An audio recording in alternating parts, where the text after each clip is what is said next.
7234865751। ठीक है,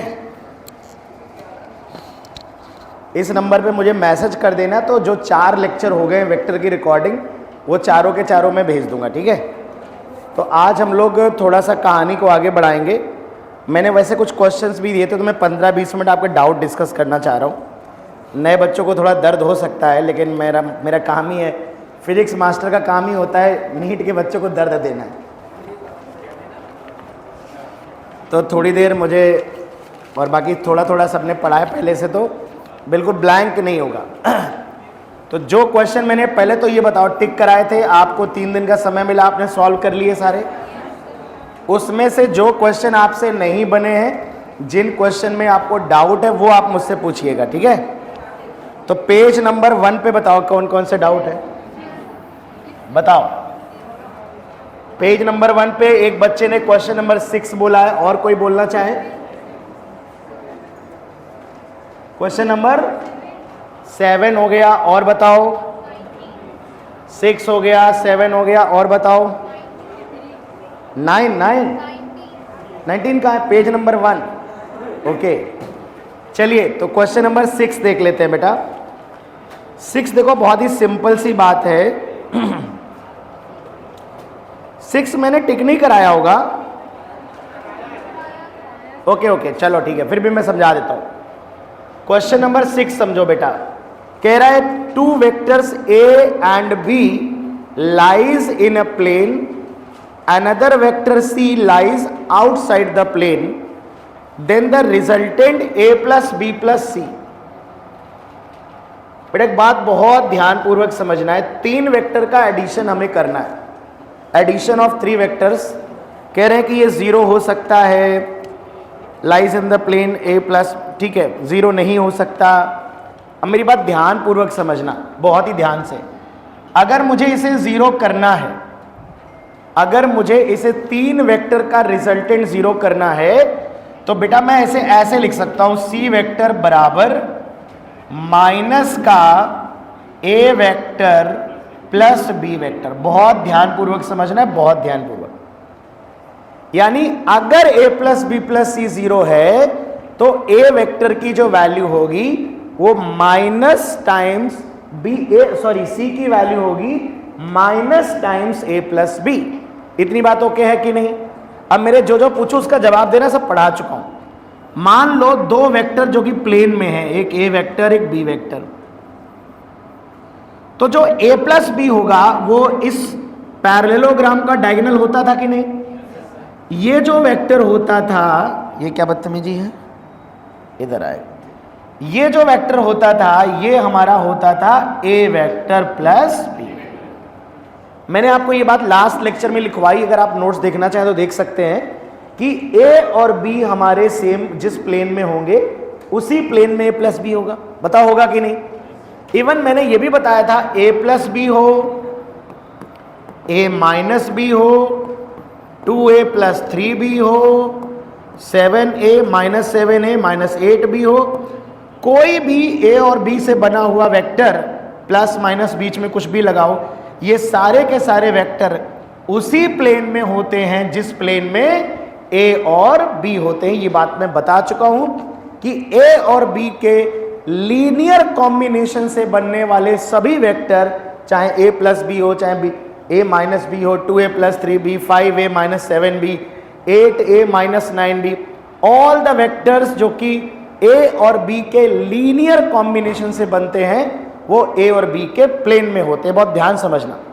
तो मुझे एक बात बताओ, क्या A प्लस B हमारा A और B के प्लेन में होगा कि नहीं होगा? होगा, वेरी गुड।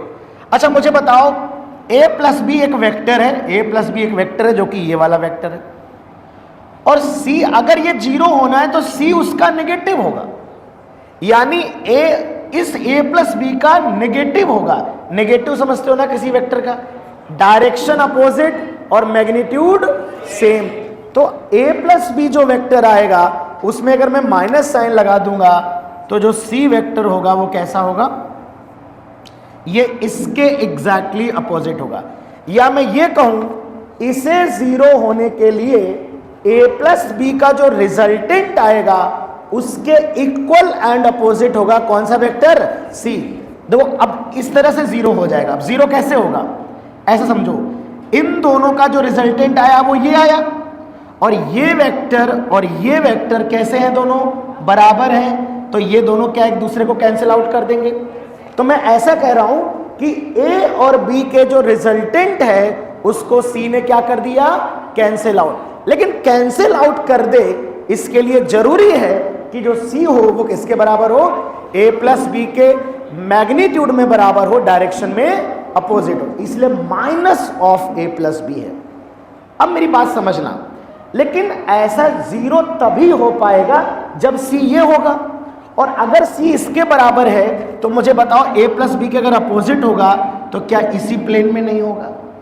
या ऐसा तो होगा नहीं कि ए प्लस बी ऐसे और ये ऐसे आ जाएगा बाहर की तरफ। यानी अगर मेरा C vector minus of A plus B के बराबर है, मेरी बात फिर समझना, मैं शुरू से बताऊंगा, अगर ये जीरो है तो C vector minus of A plus B के बराबर होगा, और minus of A plus B जो होगा वो ए और बी के किस में होगा?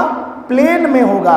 यानी ए प्लस बी को कैंसिल आउट करने के लिए जरूरी है कि जो व्यक्ति कैंसिल आउट, जो वेक्टर कैंसिल आउट कर रहा है वो खुद भी ए और बी के क्या हो? प्लेन में हो। अगर कोई वेक्टर ए और बी के प्लेन के बाहर आ गया, जैसे मान लो ये पेन बाहर आ रहा है, तो ये जो वेक्टर होगा ये ए प्लस बी के अपोजिट नहीं होगा, यानी ए प्लस बी को कैंसिल आउट नहीं करेगा, रिजल्टेंट जीरो नहीं हो सकता। अब आते हैं इस सवाल पे। इस सवाल में कह रहे हैं कि ए प्लस बी प्लस सी, लेकिन जो सी दिया है आउटसाइड दिस प्लेन दिया है, सी जो है वो प्लेन से बाहर है। तो सी अगर प्लेन से बाहर है तो सी की डायरेक्शन कभी ए प्लस बी के अपोजिट आएगी नहीं, तो ये कभी जीरो हो ही नहीं सकता। जीरो करने के लिए ए प्लस बी के अपोजिट होना पड़ेगा, और ए प्लस बी के अपोजिट होने के लिए ए और बी के प्लेन में होना पड़ेगा। पर हमारा जो वेक्टर है वो आउटसाइड द प्लेन है, इसलिए can not be zero will be the correct answer. अब इस क्वेश्चन में कोई और डाउट किसी को रह गया तो मुझसे एक्सप्लेनेशन मांग सकता है, ठीक है ना? तो ये इसका आंसर होगा second, can not be zero, यानी हमारा हम लिख सकते हैं कि ये जीरो नॉट पॉसिबल है, नॉट पॉसिबल, जीरो नहीं हो सकता। क्यों नॉट पॉसिबल है? बिकॉज हमारा जो सी है ये outside, out of the plane है, out of the plane, plane के, plane of A and B, plane के बाहर है, प्लेन में लाई नहीं कर रहा है, इसलिए बच्चों हम कह सकते हैं कि ये हमारा गड़बड़ झाला है, ठीक है। अब क्वेश्चन नंबर 7 देख लेते हैं। 7 यार क्यों पूछते हो तुम लोग? सुबह वाले भी 7 पूछ रहे थे। 7 में तो घोर नाइंसाफी।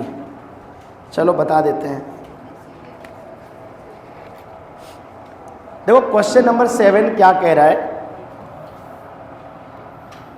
7 तो इतने में ही हो जाएगा। 7 नंबर देखो, एक वेक्टर ऐसे आया है, ए वेक्टर, एक वेक्टर बी ऐसे आया है, ए से बी जोड़ा है, ट्राइंगल लॉ से, ये रिजल्टेंट है यार। ये एंगल 90 दिया है, ये एंगल थीटा पूछा गया है, और आर की वैल्यू दी गई है b/√2। मुझे ये बताओ यार, ये पता है, ये पता है, इसका मैग्नीट्यूड b है, थीटा पूछा गया है, थीटा के सामने वाला इसे क्या कहोगे? परपेंडिकुलर। इसे क्या कहोगे? परपेंडिकुलर और हाइपोटेनस से मिलने वाला क्या बनता है? साइन। साइन थीटा क्या होता है? परपेंडिकुलर अपॉन हाइपोटेनस को b/1 लिख दे रहे हैं ताकि भ्रम ना हो। बताओ कितना आएगा साइन थीटा? साइन थीटा क्या आ रहा है? 1/√2। Theta is equal to, correct answer. तो जब ट्राइंगल बना दिया है तो आपको एक्स्ट्रा दिमाग थोड़े ना लगाना है, आपको जो ज्योमेट्री दिख रही है उसके अकॉर्डिंग सॉल्व कर दीजिए। आपको एडिशनल ब्रेन नहीं यूज करना है कि क्या होगा। हाँ, अगर मैं इस सवाल में ये पूछता कि ए वेक्टर और बी वेक्टर के बीच का एंगल क्या होगा, तो 45 डिग्री आंसर नहीं होता। क्या कोई बताना चाहेगा आंसर क्या होता? अगर ए वेक्टर और बी वेक्टर के बीच का एंगल में पूछता, ये ए है, ये बी है, ये 45 आया है, तो देखो इसकी इस वेक्टर की हेड है और इसकी टेल है, तो हमने कहा था टेल से टेल ज्वाइन करते हैं, तो इस वेक्टर को हम क्या करते, आगे बढ़ा देते, ये ए वेक्टर हो जाता है। और जब टेल से टेल जुड़ जाता है तब एंगल देखते, तो एंगल कितना होता, 135। लेकिन सवाल इन्होंने ये नहीं पूछा कि ए और बी के बीच का एंगल क्या है, सवाल ये पूछा कि फोटो में जो थीटा दिख रहा है उसकी वैल्यू क्या है। ये बेहतर सवाल बन सकता था, और अगर मैं सवाल बनाऊं नीट में तो मैं ये नहीं पूछूंगा, तो सीधा सीधा दिख रहा है, पर तुमने तो ये भी गलत कर दिया जिसने भी पूछा है। मैं ये पूछता what is the angle between A and B, तो पहले मैं थीटा निकलवाता, फिर मैं 180 माइनस थीटा यहां पर 140, ये कैसे आया समझ रहे हो ना, 180 में 35 घटाया है, सॉरी 45, तब 135 आया है। ठीक है बच्चों, तो ये क्वेश्चन नंबर 6 और 7 हमारे पेज नंबर 1 के डाउट हो गए हैं। अब पेज नंबर 2 के डाउट बता सकते हो आप।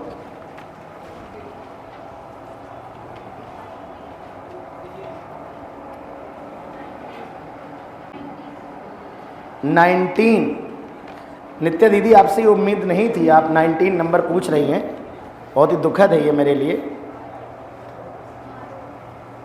मार पड़नी चाहिए इसके लिए ना।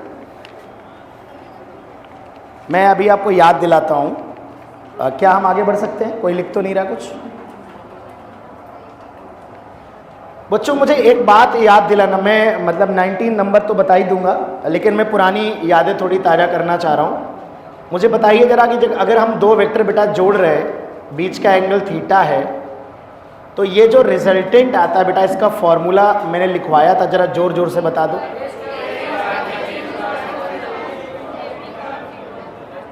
+2ab, बहुत बढ़िया बहुत बढ़िया। अच्छा r जो होता है, क्या ये a वेक्टर और b वेक्टर का रिजल्टेंट यही तो होता है ना। अच्छा बेटा, इस r की जो मैक्सिमम वैल्यू होती है वो कितनी होती है, वेरी गुड बहुत बढ़िया। सभी में किस एंगल पे मैक्सिमम होता है, जब दो वेक्टर सेम डायरेक्शन में होते हैं 0 डिग्री, तो रिजल्टेंट a+b आता है। बेटा मिनिमम वैल्यू क्या पढ़ाई थी, मिनिमम वैल्यू क्या पढ़ाई थी बेटा, किस एंगल पे, 180 डिग्री। ये सारी बातें बेटा पढ़ा चुके हैं, जिनका छूटा लेक्चर ले लीजिएगा। अब मुझे एक बात बताओ बच्चों, एक सिंपल बात बताओ मुझे। अब मैं क्वेश्चन नंबर 19 पे आता हूँ, हमारी नित्या दीदी ने पूछा है, तो C वेक्टर बराबर लिखा है A vector plus B vector. मुझे बस इतना बता दो कि A और B के लिए C क्या है। ऑफ कोर्स यानी C इज बेसिकली R, यही तो R है ना, A प्लस B है ना C, तो C हमारा क्या है बच्चों, रिजल्टेंट है। तो अगर मैं आपसे कहूं कि C बेसिकली R, और देखिए क्या कह रहे हैं, और ये कह रहे हैं C बराबर है A प्लस B, यानी जो C का मैग्नीट्यूड है वो A प्लस B के बराबर है। ये तो वेक्टर एडिशन लिखा है कि A vector plus B vector बराबर C वेक्टर, जिससे आपको यह अंदाजा लग जाए कि C is the resultant of A and B। C जो है हमारा वो A और B का क्या है, रिजल्टेंट है। लेकिन ये जो इक्वेशन लिख रही है C बराबर A प्लस B, ये कह रहे हैं जो C का मैग्नीट्यूड है, यानी R की जो वैल्यू है वो A का मैग्नीट्यूड प्लस B के मैग्नीट्यूड के बराबर है। सीधे सीधे जुड़ रहा है, तुम्हें तो सीधे सीधे याद आ जाना चाहिए प्लस B कब होता है, कब होता है, बोलो भाई कब होता है, 0 डिग्री पे होता है। और अगर मैं कहता तो यहां थीटा की वैल्यू कितनी होगी, 0 डिग्री। क्या सॉल्व करने की कोई जरूरत है, ये तो याद होता है केस। अगर मैं कहता C बराबर A माइनस B, तो बोल थीटा कितना आएगा, C है क्या, what is C, C is the resultant, और रिजल्टेंट A माइनस B कब आता है, जब थीटा, ये भी होगा असाइनमेंट में, आगे देखो कहीं ना कहीं होगा। और अगर मैं कहूं C बराबर, बोल अब थीटा कितना होगा, 90 डिग्री होगा, क्योंकि cos देखो जब 90 होगा तो ये 0 हो जाएगा cos 90, और C की R की वैल्यू क्या होगी, √A। तीनों स्टैंडर्ड केस है, तीनों स्पेशल केस है। मुझे लग रहा है मैंने तीनों बताए हैं, आपको नहीं बताए, तो फिर भूल क्यों जाते हो तुरंत, मतलब भूलने के माहिर में वर्ल्ड चैंपियन हो तुम लोग। तो इस सवाल का आंसर है 0। और एक सवाल क्या बन सकता है, C वेक्टर बराबर A vector plus B vector, and C का मैग्नीट्यूड बराबर A का मैग्नीट्यूड माइनस थीटा का आंसर क्या होगा 180। और अगर c बराबर ये हो, c वेक्टर बराबर a vector plus b vector और c का मैग्नीट्यूड ये होगा तो थीटा, 3 सवाल है, 3 में से कोई भी एक आ सकता है। बात सिर्फ एक सवाल की नहीं, बात पैटर्न की है। और ऐसे कभी भी लिखा हो तो तुम समझ जाना a और b का रिजल्टेंट है c, यानी बस r नहीं लिखा है, r की जगह बस c लिख दिया है, ऐसे समझना। तो जो r के लिए फॉर्मूला होता है वही c के लिए फॉर्मूला होगा। ओके, और कोई डाउट है तो पूछ लो इसमें। समझ गए ना सभी लोग? पेज नंबर 2 पे और कोई डाउट? वेरी गुड, बहुत अच्छे बच्चों, सारे कर लिए। चलो बाकी डाउट बाद में पूछना, अभी मैं आगे पढ़ाना स्टार्ट करूँगा, क्योंकि थोड़ा मौका और देना चाहता हूँ उन बच्चों के लिए जिन्होंने अभी नहीं सॉल्व किए। और जिन लोगों ने थ्योरी नहीं पढ़ी है, पहले लेक्चर देखना, थ्योरी कवर करना, नोट्स बना लेना, नोट्स में जो चीज़ें समझ में ना आए मुझसे क्लास के पहले, क्लास के बाद पूछ लेना, फिर सवाल लगाना स्टार्ट करना, ठीक? तो चलिए आज हम लोग कहानी को आगे बढ़ाते हैं। लास्ट टर्न पे हम लोगों ने सब्ट्रैक्शन और एडिशन की बात करी थी, और एक मैं बहुत ही इम्पॉर्टेंट कॉन्सेप्ट आपको बताने जा रहा हूँ क्योंकि आज जो हम सवाल करेंगे या जो चीज़ें पढ़ेंगे वो पिछले वाली कहानी से थोड़ी रिलेटेड होंगी। तो मैं एक हल्का सा आइडिया दे देना चाहता हूँ सारे बच्चों को जिनका छूटा हुआ है, कि बच्चों हम लोगों ने 2 वेक्टर का रिजल्टेंट अभी मैंने बताया आपको कि a और b अगर 2 वेक्टर हैं बेटा हमारे पास और बीच का एंगल थीटा है, तो इनका जब हम एडिशन करते हैं पैरेललोग्राम लॉ से, तो ये a vector plus b vector जो डायगोनल होता है ये हमारा रिजल्टेंट होता है। और मैंने ये बात बता रखी है कि r की जो वैल्यू आती है, यानी a और b वेक्टर का जो मैग्नीट्यूड आता है a प्लस b का, इसका फॉर्मूला बेटा क्या पढ़ा था बताओ जरा? a square plus b square plus 2ab cos. जिसकी कॉपी में नहीं लिखा एक आध बार तो लिख ही लेना। लेकिन बेटा हमने ये भी पढ़ाया था कि अगर हमें इन वेक्टर को घटाना हो तो a माइनस b का जो मैग्नीट्यूड होता है वो होगा under root a square plus b square minus 2ab cos theta. ये बेटा फॉर्मूले हम लोग, इसमें R1 कह देता हूँ। ये 2 फॉर्मूले बहुत ही फेमस हैं और जो हम लोग पढ़ चुके हैं। इसके अलावा हम लोगों ने ये भी डिस्कस किया था बेटा कि जब 2 वेक्टर सेम डायरेक्शन में होते हैं, एक ही डायरेक्शन में, तो थीटा की वैल्यू क्या होती है बेटा? 0 डिग्री। यहाँ r की वैल्यू मैक्सिमम आती है, मतलब जो 2 वेक्टरों का रिजल्टेंट है ये मैक्सिमम आता है। अभी भी मैंने आपको बताया, रिपीट की इस चीज़ को, कितना आता है? a का मैग्नीट्यूड प्लस b का। जैसे बेटा मान लो अगर मैं आपसे कहूँ कि एक आदमी है और उस पर 2 फोर्स लगाए जा रहे हैं, एक 10 न्यूटन का फोर्स और एक 6 न्यूटन का फोर्स, और अगर दोनों फोर्स बेटा सेम डायरेक्शन में लगा दिए जाएं तो एंगल क्या होगा यहाँ पर बताइए? 0 डिग्री। सेम डायरेक्शन में अगर लगाए जाएंगे तो एंगल 0 डिग्री होगा और रिजल्टेंट की वैल्यू मैक्सिमम होगी। कितनी होगी? 10 प्लस 6 कितनी होगी बेटा? 16 न्यूटन होगी। रेंज डेफिनेटली यहाँ पर कैसा होगा? मैक्सिमम रेंज आएगा बेटा। ये एक केस है।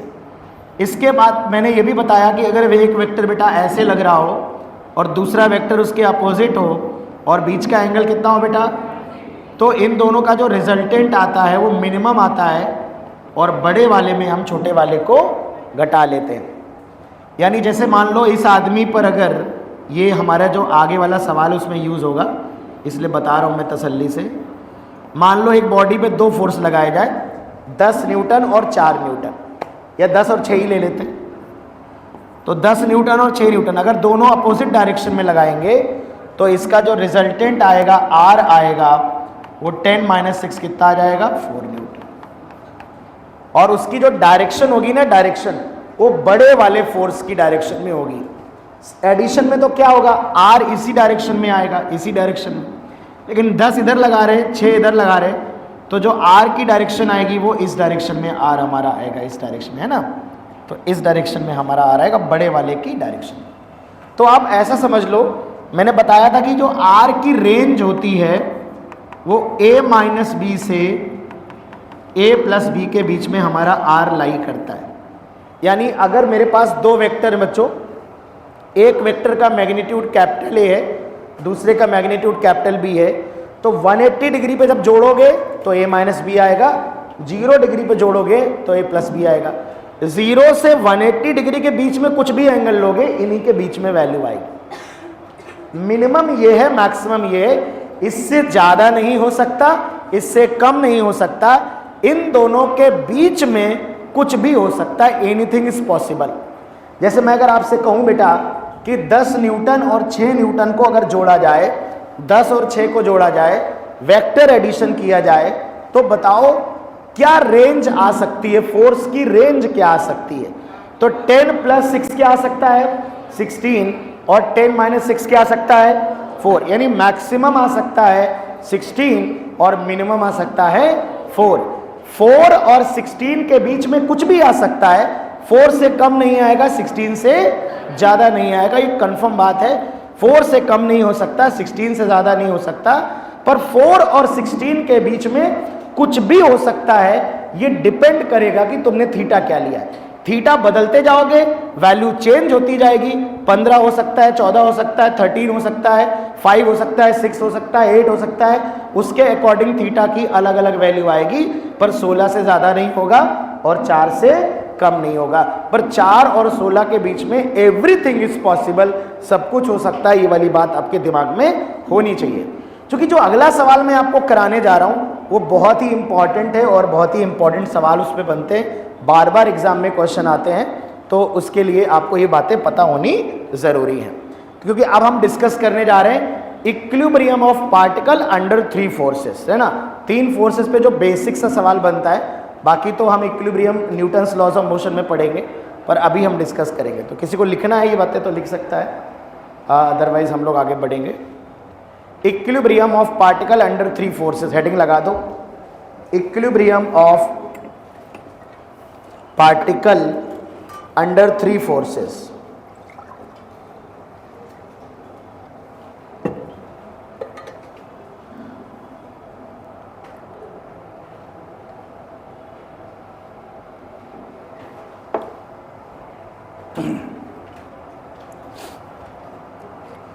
Equilibrium of particle under 3 forces, equilibrium of particle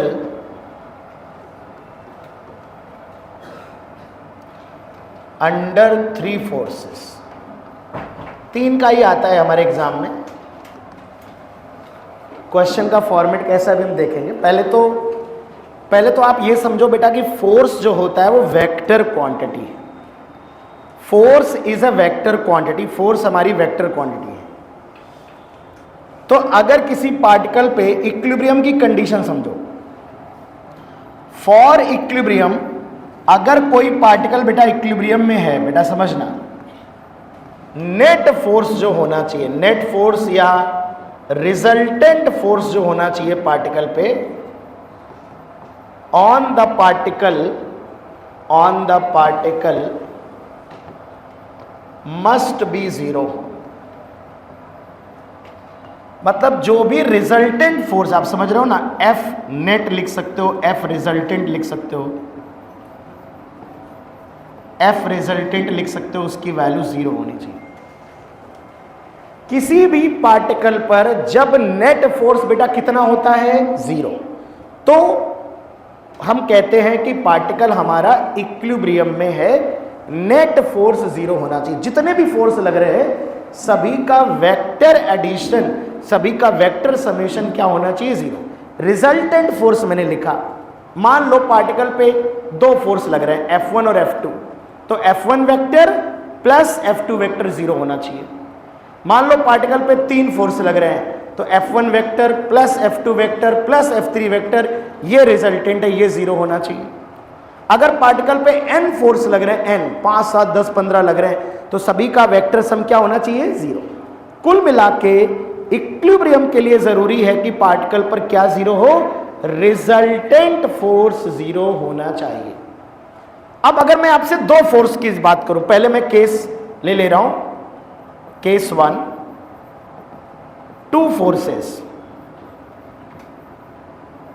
2 force लग रहे हैं, 2 फोर्सेस आर एक्टिंग, मान लेते हैं कि वो दो फोर्स में एक F1 है और एक F2 है। अगर दो फोर्स लग रहे हैं तो रिजल्टेंट फोर्स 0 होना चाहिए, यानी उन दोनों का जो सम है बेटा, वेक्टर सम जो है वो 0 आना चाहिए। अगर दोनों का नेट 0 आ रहा है तो हम कहेंगे पार्टिकल पर नेट फोर्स 0 लग रहा है, इसलिए पार्टिकल हमारा काय में है, इक्विलिब्रियम में है। ठीक है ना। अब ऐसा कैसे हो सकता है, थोड़ा समझना, बहुत सिंपल। अगर मैं बिना उसके भी समझा दूंगा तो आ जाएगा, लेकिन ऐसे देखो, अगर ये दोनों का सम 0 है तो क्या मैं F1 को माइनस F2 लिख सकता हूं? ये उसको उधर भेज दिया, यानी एक वेक्टर दूसरे के अपोजिट वेक्टर के बराबर है। ए वेक्टर और माइनस ए वेक्टर का अंतर याद है ना। अगर मेरा, अब सोचो ना, अगर बेटा ए वेक्टर ऐसा है तो बताओ माइनस ए वेक्टर ऐसा ही तो होता था। किसी वेक्टर में नेगेटिव से मल्टीप्लाई करने से वेक्टर की क्या पलट जाती है, डायरेक्शन। यानी मुझे बस इतना बता दो कि F2 वेक्टर जो होगा, अगर F2 ऐसा होगा तो मुझे बता दो माइनस F2 कैसा होगा, क्या इसका अपोजिट नहीं होगा? और माइनस F2 किसके बराबर है, F1। यानी जो F1 होना चाहिए वो F2 का अपोजिट वेक्टर होना चाहिए। अपोजिट का मतलब है कि F1 कुछ ऐसा होना चाहिए और F2 कुछ ऐसा होना चाहिए। ये एंगल 180 डिग्री होगा। बहुत ही ध्यानपूर्वक समझना ये वाली बात कि दो वेक्टर का एडिशन 0 तभी हो सकता है जब दोनों वेक्टर एक दूसरे के इक्वल और अपोजिट हो, यानी अपोजिट वेक्टर हो। यानी एक बेटा, एक 10 न्यूटन फोर्स ऐसे लग रहा हो और दूसरा वाला 10 न्यूटन ऐसे लग रहा हो। दो वेक्टर की बात कर रहा हूं अभी मैं। दो वेक्टर का रिजल्टेंट इसके सिवा कभी 0 नहीं हो सकता। 180 डिग्री के अलावा कभी 0 करके दिखा दोगे तो मैं जान जाऊंगा कोई ऐसा केस नहीं है जहां पर दो वेक्टर का सम 0 हो जाए। दो वेक्टर तभी 0 होते हैं जब दोनों वेक्टर एक दूसरे को क्या कर दे, कैंसिल आउट कर दे। और कैंसिल आउट कब करेंगे, जब दोनों का मैग्नीट्यूड सेम हो, डायरेक्शन कैसी हो, अपोजिट। और मैग्नीट्यूड सेम, डायरेक्शन अपोजिट, ऐसा कहां होता है, अपोजिट वेक्टर में होता है। अपोजिट वेक्टर क्या होता है, एक दूसरे के नेगेटिव के बराबर होते हैं। ए वेक्टर और माइनस ए वेक्टर एक दूसरे के क्या होते हैं, अपोजिट।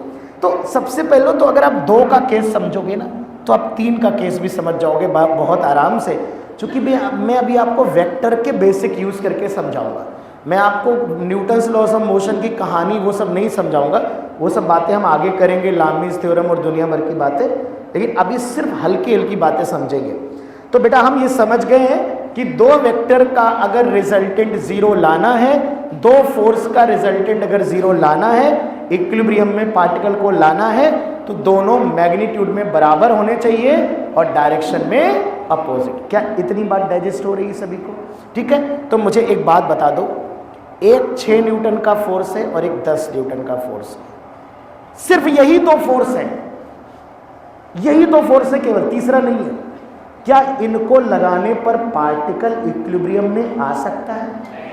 हाँ या ना, बस इतना नहीं आ सकता ना, क्योंकि ये दोनों कभी भी 0 नहीं कर सकते। अगर इनको अपोजिट भी लगा दोगे तो 4 आएगा, 0 नहीं आएगा।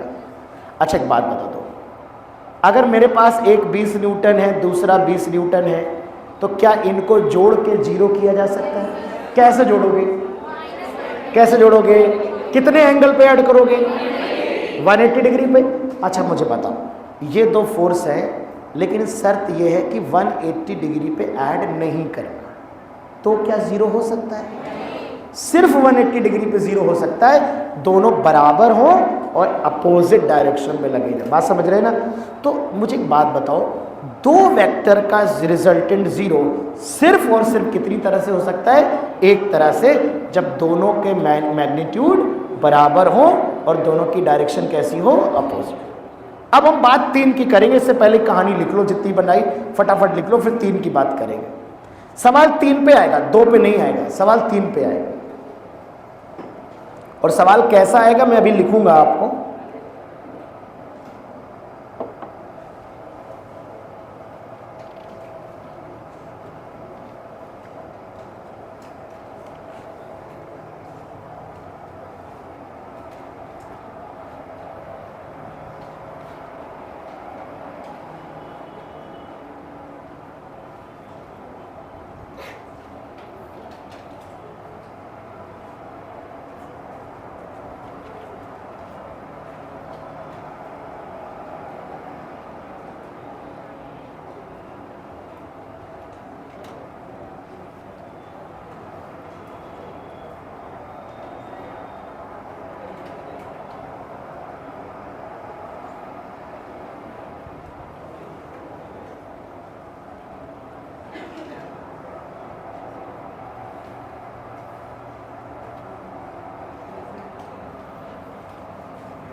डन।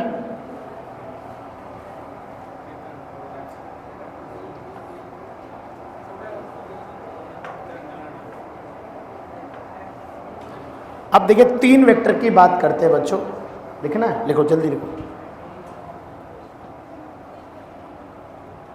अच्छा, जब तक मैं बोलता नहीं हूं तब तक लिखना स्टार्ट नहीं करते हो, आदतें बहुत खराब है तुम लोग की। हाँ, चुप्पे चुप्पे लिख लिया करो थोड़ा थोड़ा। कोई चीज़ अगर मैं बहुत देर तक एक्सप्लेन कर रहा हूं तो मौका मिलते ही नोट कर लिया करो। ये टाइम वेस्ट करते हो तुम लोग, जब तक मैं बोलता हूं तब तक समझते रहते हो। हैं, तुम्हारा ही टाइम है, मैं तो मैं सच बोलने वाला व्यक्ति हूँ। देखो मुझसे अगर मुझे खड़ा कर दिया तुमने, मैं शांति से खड़ा हूँ, मतलब ये वेस्ट हो रहा है टाइम तुम्हारा। लिख लिया? तो इसलिए थोड़ा थोड़ा, हाँ जब लगे कि नहीं बहुत गहराई वाली बात है तो तुम रुक के लिख सकते हो, मैं समझता हूँ। बस सरल सरल चीज़ें लिख लिया करो, है ना। अब देखो केस 2 देखते हैं, जिसके लिए हेडिंग लगाई है when 3 forces are acting. 3 forces are acting.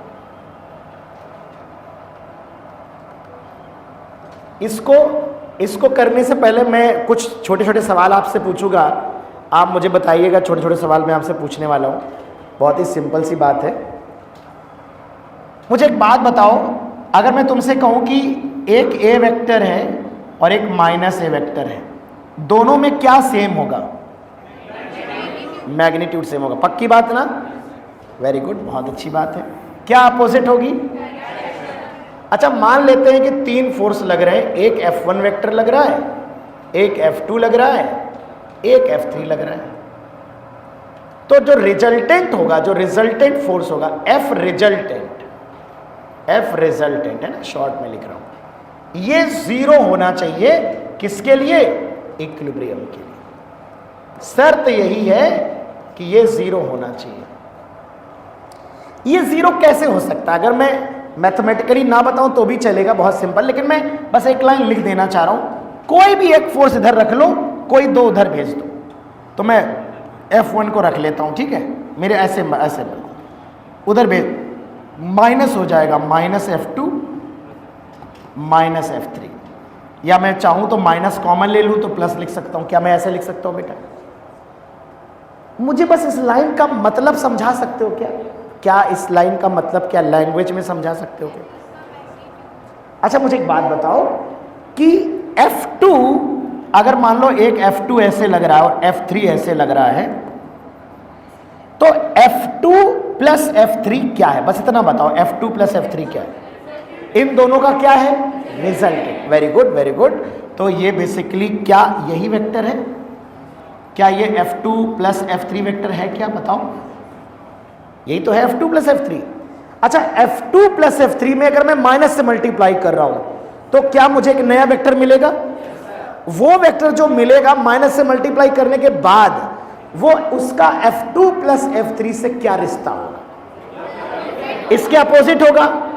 लेकिन सेम क्या होगा दोनों में? मैग्नीट्यूड सेम होगा। क्या अपोजिट हो जाएगी? यानी F2 प्लस F3 में अगर मैं माइनस से मल्टीप्लाई कर दूं, उससे जो वेक्टर बनेगा वो कौन होना चाहिए? F1। यानी क्या मेरा F1 F2 प्लस F3 के बराबर मैग्नीट्यूड का और अपोजिट डायरेक्शन में होना चाहिए क्या?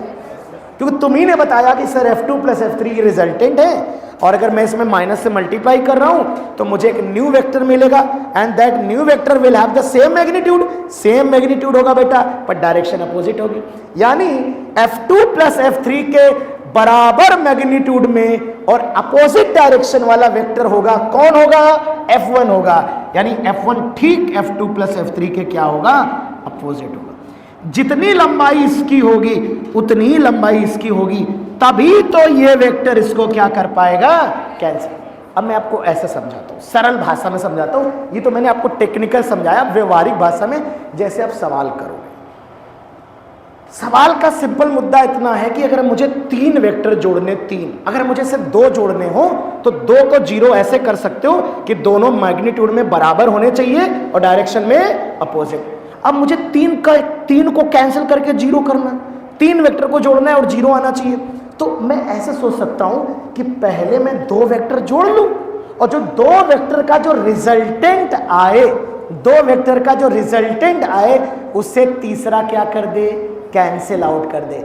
यानी तीसरा वेक्टर पहले दो वेक्टर, कोई भी दो वेक्टर ले लो, दो वेक्टर का जो रिजल्टेंट बन रहा है उसके इक्वल एंड अपोजिट अगर हो जाए कौन, तीसरा, तो तीसरा वाला उन दोनों के वेक्टर एडिशन को क्या कर देगा, कैंसिल आउट। भाई इन दोनों को हटा के ये बना दिया और इसको इसने क्या कर दिया, कैंसिल आउट। रिजल्टेंट क्या हो गया, 0 हो गया। अब जैसे सवाल का ये बात तो हमें समझ में आ गई कि तीन वेक्टर का रिजल्टेंट 0 तभी हो सकता है जब दो वेक्टर के रिजल्टेंट को तीसरा क्या कर दे, कैंसिल आउट। अब जैसे इसमें सवाल कैसे बनता है, बहुत ध्यान सुनना। न्यूमेरिकल की जो फॉर्मेट है, क्वेश्चन जो बनता है वो ऐसे बनता है कि मैं आपसे कहूंगा कि is equilibrium possible under 3 forces.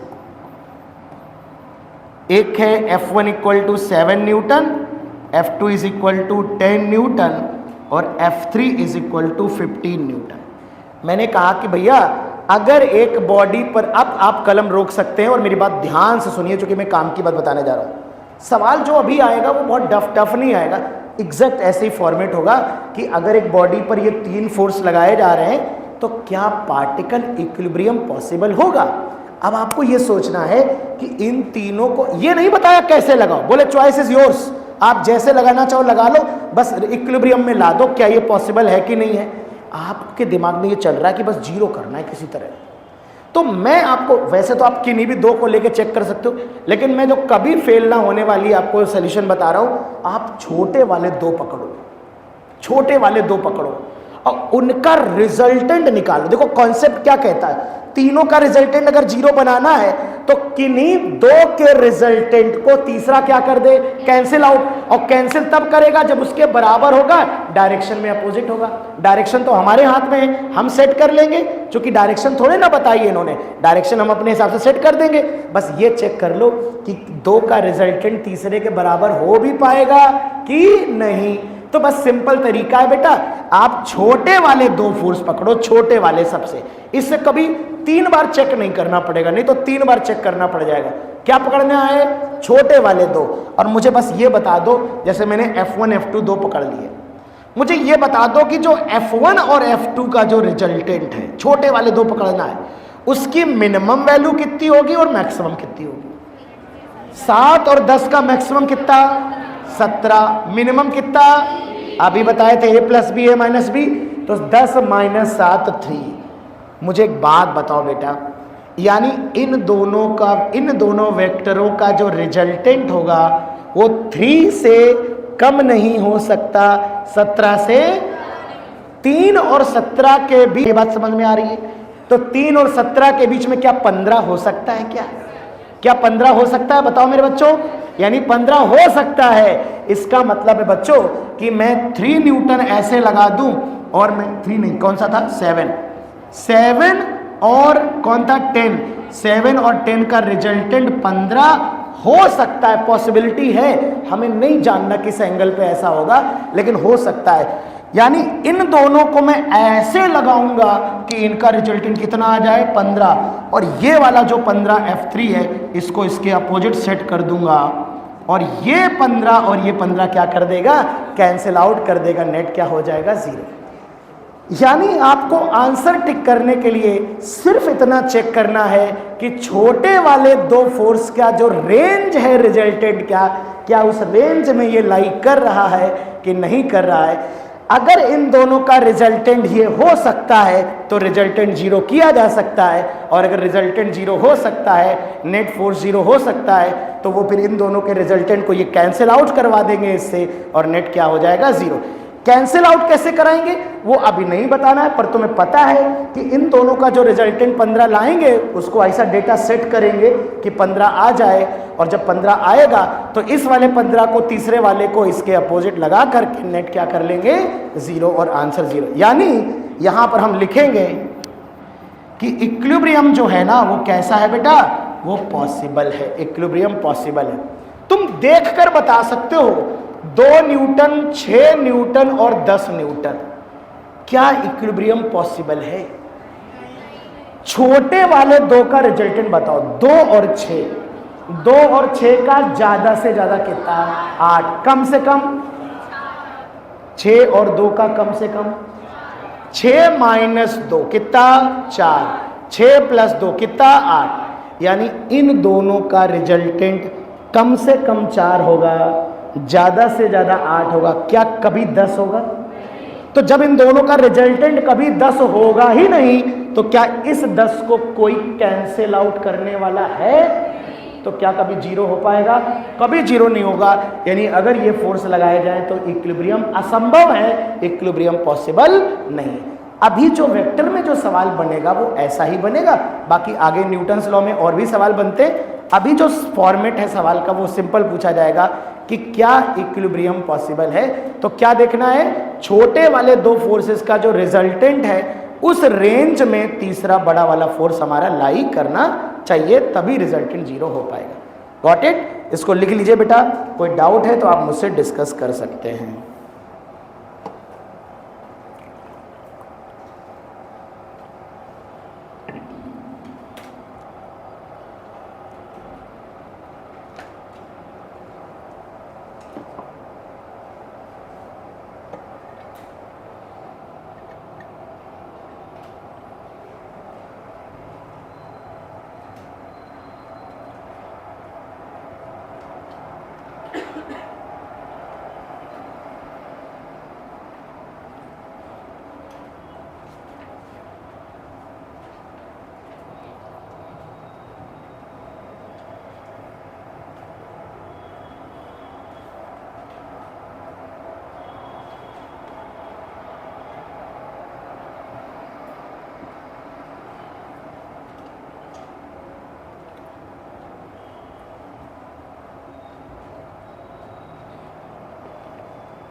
लिखना चाहो तो लिख सकते हो कि छोटे वाले 2 फोर्सेस की रिजल्टेंट के रेंज में अगर बड़ा वाला फोर्स लाई करता है तो इक्विलिब्रियम पॉसिबल होगा। बोल दिया? हिंदी नहीं लिख पाते? लिखो, अगर छोटे वाले 2 फोर्सेस के रिजल्टेंट के रेंज में, अगर छोटे वाले 2 फोर्सेस के रिजल्टेंट के रेंज में बड़ा वाला फोर्स लाई करता है, बड़ा वाला फोर्स लाई करता है, तो पार्टिकल इक्विलिब्रियम में होगा, तो पार्टिकल इक्विलिब्रियम में होगा, तो पार्टिकल इक्विलिब्रियम में होगा।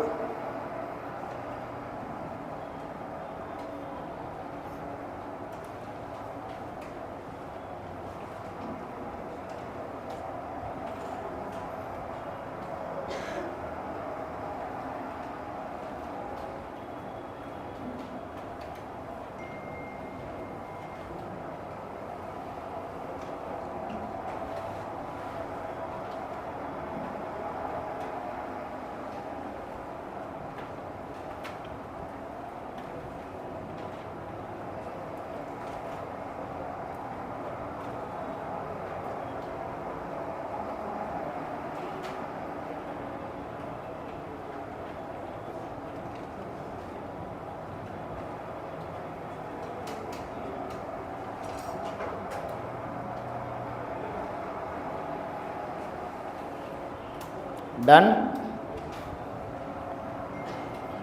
चलिए एक क्वेश्चन का आंसर करिए। In which case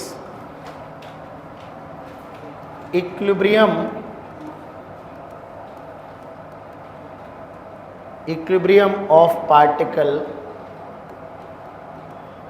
is possible किस केस में इक्विलिब्रियम पॉसिबल होगा, है ना। Option A 6 newton, 8 newton, 16 newton, 3 newton, 5 newton, 8 newton, 4 newton, 7 newton, 13 Newton,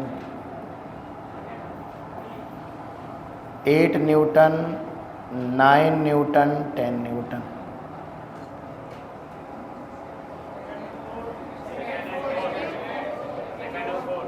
हाँ भैया बताओ। छोटे वाले दो का रिजल्टेंट लेना है ना, तो 6 + 8 कितना होता है 14, और 6 - 8 2 और 14 के बीच में है ना, तो 16 आ रहा है क्या उस रेंज में। मैक्सिमम 14 हो सकता है, 16 कभी नहीं हो सकता।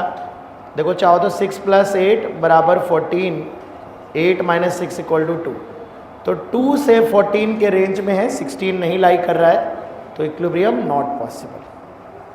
बताओ बेटा, अगर तुम बता देते दूसरा वाला तो अच्छा लगता मुझे। कौन सा ऑप्शन आ रहा है 3 + 5 8 ना, और 8 तो लाई कर रहा है, यानी कि दूसरे वाले में पॉसिबल है। अच्छा कैसे पॉसिबल होगा जानते हो, जब 3 ऐसे लगाओ, 5 ऐसे लगाओ और 8 ऐसे लगाओ। देखो 5 और 3 जुड़ के 8 हो जाएगा, और 8 और 8 क्या हो जाएगा कैंसिल आउट, तब जाके पॉसिबल होगा, है ना। तो पॉसिबल है। इसमें बताओ, इसमें 4 + 7 कितना होगा, 4 + 7 11, और 7 - 4 3, 3 और 11 के बीच में लाई करेगा, 13 तो आ ही नहीं रहा 3 और 11 के बीच में, तो पॉसिबल नहीं है। 8 और 9 का सम, 8 + 9 क्या है 17, 9 - 8 क्या है 1, तो 1 से 17 के बीच में लाई कर रहा है। 10 तो उसी रेंज में आ रहा है। दो आंसर करेक्ट है। क्या बात समझ में आ गई। सवाल एग्जैक्ट ऐसा ही मिलेगा आपको, सवाल में कोई चेंज नहीं होगा। समझाने में कितना भी टाइम लगे पर लेकिन आप समझिए इसका कंक्लूजन बहुत छोटा है। रेंज देख लो, छोटे वाले दो फोर्स की रेंज देख लो बस। अगर उनका रिजल्टेंट तीसरे के बराबर आ सकता है तो 0 हो सकता है, ठीक है ना।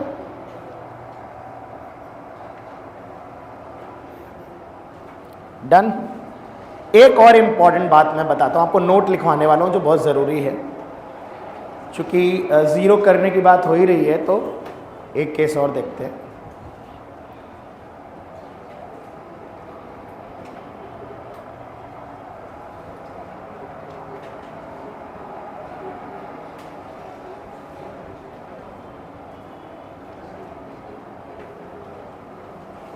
इस कॉन्सेप्ट पे हमारे असाइनमेंट में एक सवाल है, होमवर्क में मैं आपको दे दूंगा, 43 नंबर है, अभी नहीं करना है लेकिन हो गया।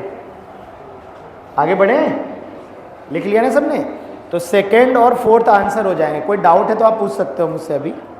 चलिए बेटा, अब हम लोग एक इम्पॉर्टेंट नोट लिख लो, इसको हम 2-4 एग्जाम्पल्स के थ्रू प्रूफ भी कर लेंगे, बाकी मैथमेटिकल प्रूफ भी होते हैं, पर आप याद रखिए बात। अगर कोई कितने भी n वेक्टर हो, 2 हो सकते हैं, 3 हो सकते हैं, 4, मैं आपको कुछ एग्जाम्पल्स दिखाता हूँ। पहले तो आप सीधे आंसर लिखो जो मैं बताना चाह रहा हूँ। अगर हमारे पास कई सारे वेक्टर्स हैं, कई सारे वेक्टर्स हैं, उनके बस मैग्नीट्यूड सेम होने चाहिए। क्या सेम होने चाहिए?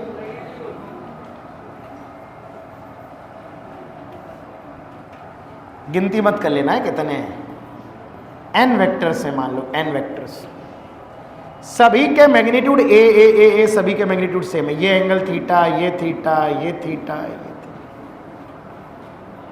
कितने भी हो सकते हैं, लेकिन एंगल भी सेम होना चाहिए अगल बगल, और मैग्नीट्यूड भी सेम होना चाहिए। इनका रिजल्टेंट हमेशा 0 होता है। कितना होता है? अगर हमने n इक्वल वेक्टर्स लगाए हैं और ये एंगल सेम है, सारे एंगल सेम है, मतलब 4 होंगे तो एंगल 90-90 होंगे, अभी हम दिखाएंगे। 2 शर्तें हैं, सेम मैग्नीट्यूड होना चाहिए और अगल बगल के 2 वेक्टर्स के बीच में एंगल भी सेम होना चाहिए। 2 हो, 3 हो, 4 हो, 5 हो, 10 हो, 1253 हो, 0 आएगा हमेशा रिजल्ट। ये डायरेक्टली इस कॉन्सेप्ट का बहुत ज़्यादा प्रयोग होता है, इलेक्ट्रोस्टैटिक्स में होगा, ग्रेविटेशन में होगा, मैग्नेटिक फील्ड में होगा, पॉलीगन वाले जितने भी केस होते हैं हर जगह इस्तेमाल होने वाला है और काफ़ी अच्छे अच्छे सवाल बनते हैं। बिना सोचे समझे ये रिजल्ट दिमाग में एकदम याद होना चाहिए। हम कुछ एग्जांपल्स करेंगे, अभी 2-3 एग्जांपल मैं करके आपको दिखाऊंगा, प्रूफ करके दिखाऊंगा कि जो मैं बात कह रहा हूँ वो सही कह रहा हूँ कि नहीं। लेकिन हमें ये बात याद होनी चाहिए कि अगर हमें n वेक्टर्स ऐड हो रहे हैं, अब अगर 4 वेक्टर होंगे तो थीटा की अलग अलग 4 हिस्सों में, अच्छा पूरा थीटा कितना होता है जानते हो ना, 360 डिग्री, 360 डिग्री। और अगर ये n वेक्टर होंगे, n वेक्टर, तो डिवाइड हो जाएगा, 360 डिवाइड बाई n हो जाएगा थीटा हमारा। 2 होंगे तो 180 हो जाएगा, 3 होगा तो 120, 120, 120 3 हिस्सों में बट जाएगा। वो मुद्दा नहीं है, आपको ना थीटा रटना है, आपको याद रखना सेम मैग्नीट्यूड होना चाहिए और एडजेसेंट वेक्टर्स के बीच में सेम एंगल, इसलिए फोटो ही पर्याप्त है अपने आप में। मैं एग्जांपल्स दिखाता हूं आपको, जैसे हम 2 वेक्टर ले रहे हैं, केवल 2 वेक्टर। अच्छा मुझे बताओ, अगर 2 वेक्टर हम ले रहे हैं तो 360 को 2 से डिवाइड करेंगे, 2 वेक्टर्स। मैं एग्जांपल्स ले रहा हूं, अभी तो हमने जस्ट किया ही था। तो थीटा की वैल्यू 360 को हम 2 से डिवाइड कर देते हैं, तो 180 डिग्री पे 2 वेक्टर बनेंगे, एक ऐसे सेम मैग्नीट्यूड का और एक ऐसे। मुझे नहीं लगता कि मुझे कुछ समझाने की जरूरत है, हम लोग अभी अभी पढ़ के आए थे, इन दोनों का रिजल्टेंट क्या होगा, 0, क्योंकि ये इक्वल एंड अपोजिट है। 3 वेक्टर्स देख लेते हैं,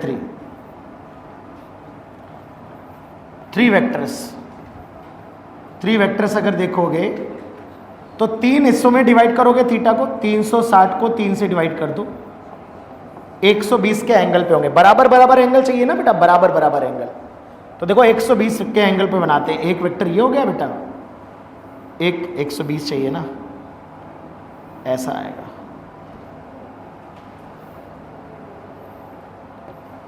एक वेक्टर ये आ जाएगा ए मैग्नीट्यूड का 120 और एक ऐसा आएगा 120 और 120, सॉरी ए। अब अगर हम इसको प्रूव कर लें थोड़ा सा कि इनका रिजल्टेंट 0 आएगा, तो हम बड़े आराम से हम इसका प्रूव कर सकते हैं। अब एक बात मुझे सिंपल सी बता दो बहुत अच्छे से कि कल मैंने आपको एक चीज़ और पढ़ाई थी कि अगर मेरे पास 2 वेक्टर हैं जिसका मैग्नीट्यूड a है और इसका मैग्नीट्यूड भी a है, सेम मैग्नीट्यूड के 2 वेक्टर्स हैं और बीच का एंगल थीटा है, तो ये जो रिजल्टेंट आता था r, 2 बातें बताई थी। एक तो अगर मैग्नीट्यूड सेम है तो रिजल्टेंट क्या बीचों बीच से पास होता था, सेम मैग्नीट्यूड में ही जाता था। अदरवाइज अल्फा बीटा अलग अलग थे। और मैंने ये भी सिखाया था कि जो एंगल, जो वेक्टर बड़ा होता है मैग्नीट्यूड में, उससे एंगल छोटा होता है। जो मैग्नीट्यूड, जो वेक्टर लंबा होगा उसके करीब होता है। ये सारी चीजें मैं एक्सप्लेन कर चुका हूं, याद है ना। ए अगर बी से बड़ा था तो अल्फा बीटा से छोटा था। मैंने इस आर की वैल्यू भी लिखवाई थी यार, किसी को याद है क्या? 2a cos theta by 2, 2a cos theta by 2। अगर नहीं भी याद है तो भी चलेगा। तो 2a cos थीटा बाई 2 ये वाली वैल्यू लिखवाई थी कि अगर a और a 2 बराबर लेंथ के वेक्टर हैं तो और थीटा एंगल पे हैं तो ये एंगल आधा होता है थीटा बाई 2 और रिजल्टेंट की वैल्यू होती है 2a cos थीटा बाई 2। तो मुझे ये बता दो कि इस a और इस a का जो रिजल्टेंट आएगा, इन दोनों का जो रिजल्टेंट आएगा, इन दोनों का, सिर्फ अभी तीसरे को छोड़ो, इन दोनों का जो रिजल्टेंट आएगा ये वाला, इसे मैं R1 कह देता हूं। क्या ये 2a cos थीटा बाई 2 क्या यही आएगा? बता दो जरा मुझे। और ये क्या इसकी वैल्यू a के बराबर होगी? और तुम अगर ध्यान से देखोगे तो क्या ये 60 डिग्री पे आएगा? बीचों बीच आएगा ना, बीचों बीच। अच्छा मुझे बताओ, ये 60 और ये 120, क्या ये 180 हो गया? 180 का मतलब क्या इसी के अपोजिट है ये? यानी इन दोनों का रिजल्टेंट, मेरे बच्चों, इन दोनों का रिजल्टेंट a आ रहा है और इस a के अपोजिट आ रहा है। तो अब मुझे बताओ इन दोनों का जो एडिशन आया वो ये आया, और इसका रिजल्टेंट कितना हो गया? 0। तो क्या रिजल्टेंट 0 आ रहा है कि नहीं आ रहा है? और ये तो बड़ा फेमस रिजल्ट है 120 डिग्री पे ए, ये तो दुनिया के हर बच्चे को पता है। जिसको 2a cos θ/2 नहीं पता है उसके लिए मैं एक बार और सॉल्व करके दिखाऊंगा। a² plus b² plus 2ab cos θ cos 120, इसको बेटा सॉल्व करूंगा अगर मैं, बस दिखा दे रहा हूं। a² plus a² minus 2 plus 2a² cos 120 होता है बेटा -1/2, 2 से 2 कटेगा, a² में a² घटेगा, बचेगा केवल एक a² और उसका आंसर क्या आएगा?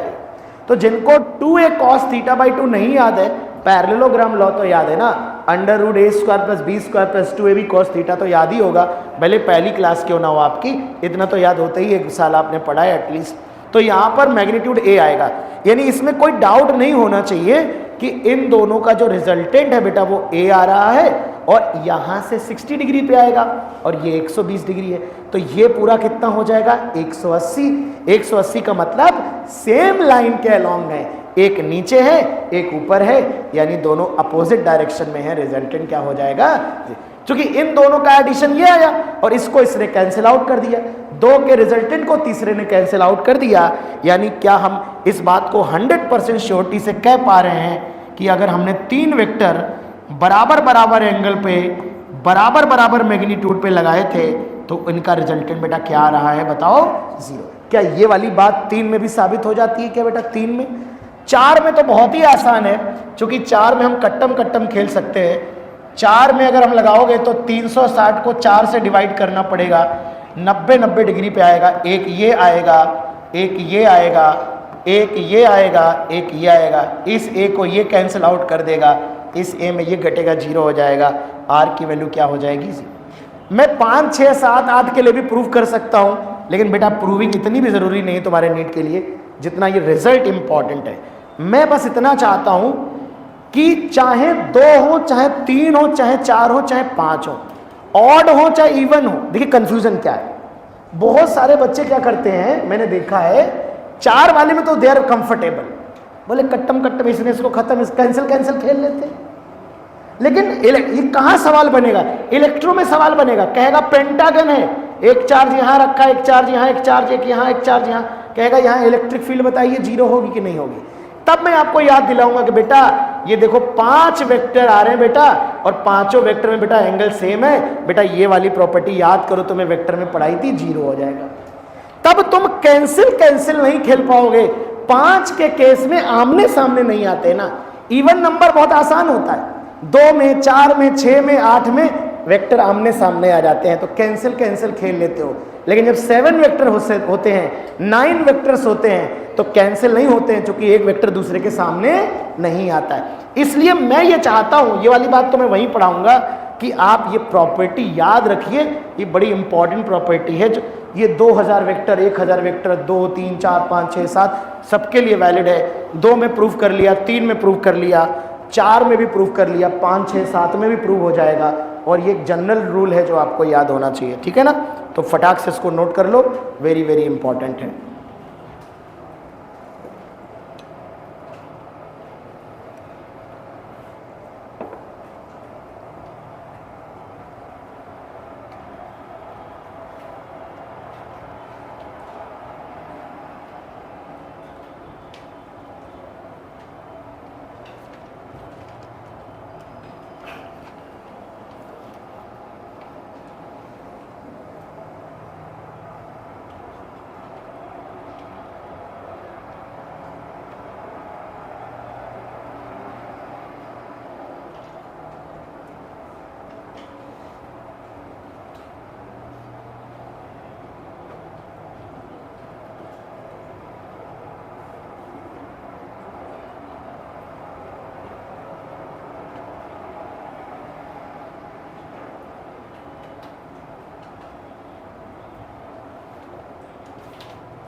नोटेड?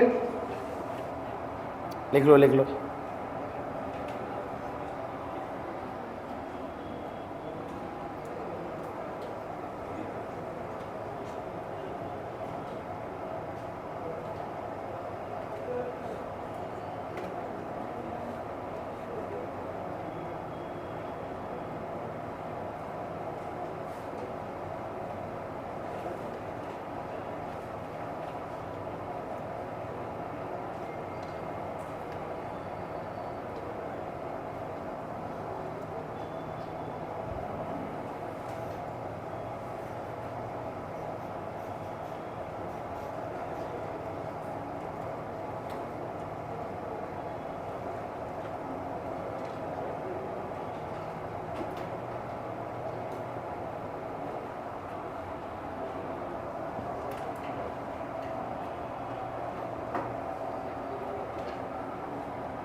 डन?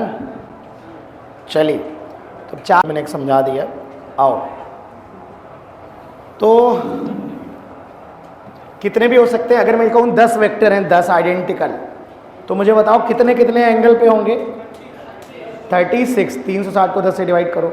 100 वेक्टर है, 100 वेक्टर को कितने एंगल पे लगाऊं? 100 वेक्टर हैं, 100। 3.6 3.63, तो सबका रिजल्टेंट क्या होगा? 0। गुड। अच्छा,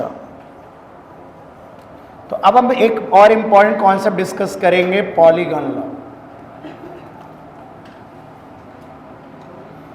इसकी मदद से हम एडिशन ऑफ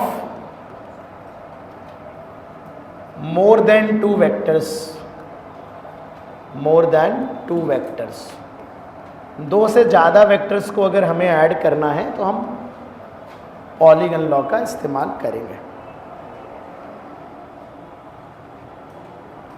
तो ऐसा पॉलीगन लॉ बेटा एक जनरल लॉ है, और ट्राइंगल लॉ जो हमने पढ़ लिया है वो इसी का एक सिंप्लीफाइड केस है। जैसे हमें बहुत सारे वेक्टर्स को जोड़ना है बच्चों, मान लो हम बहुत सारे वेक्टर्स बना लेते हैं यहाँ पे, ए vector, B vector, C vector, D vector, इन सबको जोड़ना है हमें, है ना। और इन सब का रिजल्टेंट चाहिए हमें, आर वेक्टर चाहिए, A vector plus B vector plus C vector plus D vector, ऐसा चाहिए मुझे। तो पॉलीगन लॉ बहुत सिंपल होता है। क्या कहता है पॉलीगन लॉ? जैसे ट्राइंगल लॉ में पढ़ा है बिल्कुल सेम चीज़ है, बस 2 से ज़्यादा वेक्टर के लिए है तो पॉलीगन लॉ बोल देते हैं, 2 के केस में उसी को ट्राइंगल लॉ बोल देते हैं। क्या कहता है ये लॉ कि हमें अगर 4-5 वेक्टर्स को जोड़ना है तो सबसे पहले फर्स्ट वेक्टर ड्रॉ कर लो। सबसे पहले ड्रॉ फर्स्ट वेक्टर, जो भी पहला वेक्टर ये मैंने उठा के यहाँ बना दिया, मैं कोशिश कर रहा हूँ एग्जैक्टली वही बने, है ना। तो पहले फर्स्ट वेक्टर ड्रॉ कर दीजिए। फर्स्ट वेक्टर जहाँ से खत्म होता है बेटा, ट्राइंगल लॉ याद है ना, पहला जहाँ से खत्म होगा दूसरा वहाँ से शुरू होगा, स्टार्ट होगा। तो पहले वाले के हेड से दूसरे वाले की टेल ज्वाइन करनी है। तो मैं दूसरा वाले वेक्टर देखो बी उठा लिया मैंने, उठा के यहाँ रख दिया बी मुझे ऐसे रख दिया मैंने, बी को यहाँ पे रख दिया बी वेक्टर, ये बी मैंने उठा के, ये बी मैंने उठा के ऐसे रख दिया, बी मैंने यहाँ पे उठा के रख दिया। फिर बी के बाद मेरे को सी ऐड करना है, तो बी जहाँ से ख़त्म हो रहा है वहाँ से ये मेरा सी ऊपर की तरफ जा रहा है, तो मैंने सी ऐसे रख दिया, दिस इज सी। जहाँ से बी खत्म होगा वहाँ से सी शुरू होगा ना, सी स्टार्ट होगा। फिर सी जहाँ से खत्म हो रहा है वहाँ से डी रख दिया मैंने, डी इस डायरेक्शन में है कुछ ऐसा, ये डी वेक्टर है मेरा, है ना। और इस तरह से आप सारे वेक्टर बेटा ज्वाइन कर देते हो, एक के बाद दूसरा, दूसरे के बाद तीसरा, तीसरे के बाद चौथा। फिर आपने जहाँ से शुरू किया था that is your initial point, और जहाँ आप खत्म कर रहे हो that is your final point, this is your final point. Initial point से फाइनल पॉइंट को अगर आप ज्वाइन कर देते हो तो ये जो वेक्टर होता है ये आपका ABCD का क्या बताता है, रिजल्ट। और ये जो ज्योमेट्री बन के तैयार हो रही है, इस ज्योमेट्री को क्या बोलते हैं बेटा हम? इस ज्योमेट्री को हम पॉलीगन बोलते हैं, पॉलीगन। इसीलिए ये हमारा पॉलीगन लॉ कहलाता है। क्या कहेंगे पॉलीगन लॉ को बेटा? कि अगर हमें n वेक्टर्स को ऐड करना, n कैन बी एनीथिंग, 2 3 4 5, अब इसी में 2 वेक्टर होते हैं तो क्या बन जाता है? ट्राइंगल बन जाता है। A और B केवल जोड़ना होता तो ऐसे ज्वाइन कर देते, ट्राइंगल बन जाता है। ट्राइंगल लॉ भी पॉलीगन लॉ का ही एक स्पेशल केस है। पॉलीगन लॉ जनरल है, ट्राइंगल लॉ उसमें स्पेशल केस है। 2 ही वेक्टर को ऐड करने वाली बात होती है। तो पॉलीगन लॉ क्या कहता है कि अगर हम 3 वेक्टर को, 4 वेक्टर को, 10 वेक्टर को, या हम n वेक्टर्स को एक पॉलीगन की कॉन्जिक्यूटिव साइड से रिप्रेजेंट करें लगातार, taking in same sense, if we represent n vectors by the consecutive n sides of the polygon, then closing side of the polygon को जो क्लोज करने वाली साइड है, जो अपोजिट सेंस में होती है, वो रिजल्टेंट वेक्टर बताती है। अपोजिट सेंस समझिए, अगर मैं आपसे कहूं कि इस पॉलीगन में आपको एंटी क्लॉकवाइज सेंस में टहलना है, तो घड़ी का सेंस ये क्लॉकवाइज होता है, ये एंटी क्लॉकवाइज होता है। तो देखना जरा ध्यान से, मैं ए वेक्टर ABCD किस सेंस में चल रहा हूं? Anti clock. लेकिन मेरा रिजल्टेंट किस सेंस में है? आप समझ रहे हैं ना? तो जो n, मैं फिर रिपीट करूंगा, पॉलीगन लॉ क्या कहता है कि if n vectors ABCD and n vectors are represented by n consecutive sides of a polygon taking in same sense, then the closing side of the polygon will give us the resultant vector that is in opposite sense। तो simple सी बात है, ये पूरी polygon law में तुम्हें एक भी सवाल नीट में नहीं मिलेगा, लेकिन मैं आपको जो समझाना चाह रहा हूँ, एक सिंगल कॉन्सेप्ट है इसमें जो इम्पॉर्टेंट है, जो नीट में इस्तेमाल होता है, और PYQ में आप देखोगे तो सवाल आया हुआ है। कौन सा सवाल? मैं भी लिखवा दूंगा स्टेटमेंट, लेकिन मैं वो स्पेशल पॉइंट को हाईलाइट करना चाहता हूँ। तुम मुझे बस जो मैं पूछता जाऊँ बताते जाना। मान लो मुझे कुछ फोर्सेस, भाई वेक्टर है, वेक्टर वेलोसिटी हो सकता है, वेक्टर फोर्स हो सकता है, वेक्टर मोमेंटम हो सकता है, वेक्टर टॉर्क हो सकता है, वेक्टर तो कुछ भी हो सकता है ना। मैं आपसे बोल रहा हूँ फोर्स है, फोर्स। मैंने एक फोर्स F1 जोड़ा, एक F2 जोड़ा और एक F3 जोड़ दिया इसमें से। अभी बनाना नहीं, मुझे बताओ इन तीनों का जो रिजल्टेंट होगा वो क्या होगा? क्या यही होगा? बोलो। अगर मैं आपसे कह रहा हूँ कि ये 10 यूनिट है, ये 12 यूनिट है, ये 15 यूनिट है और ये 7 यूनिट है, तो बताओ रिजल्टेंट की वैल्यू कितनी हो जाएगी? 7। ओके, अब मुझे बताइएगा फिर से, ये मैंने F1 जोड़ा,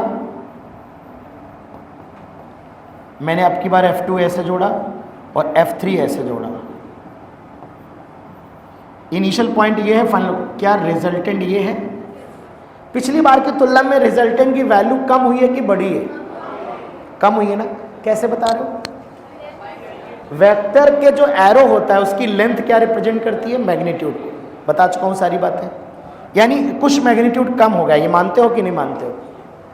तो अच्छा, 10% जनता के दिमाग में ये भी रहता है रिजल्टेंट मतलब समथिंग बिगर, लार्जर वैल्यू। ऐसा बिल्कुल नहीं होना चाहिए। रिजल्टेंट का कतई ये मतलब नहीं होता कि बड़ी वैल्यू ही आने वाली।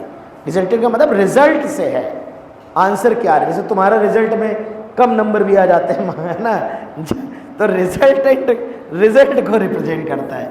अच्छा, मुझे अब बताना जरा ध्यान से, ये मैंने एक फोर्स लगाया F1, दूसरा फोर्स लगाया F2 और तीसरा फोर्स लगाया F3। मुझे ये बताओ इनके रिजल्टेंट की वैल्यू कितनी है? ए सांबा, रिजल्टेंट की वैल्यू कितनी है? नींद आ रही है? ऐसे मत बैठो पीछे की तरफ। तो रिजल्टेंट की वैल्यू बताओ कितनी है? 0 है क्या? जहां से चले थे, जो इनिशियल पॉइंट है वही फाइनल। देखो यहीं से चले थे इनिशियल, यही फाइनल।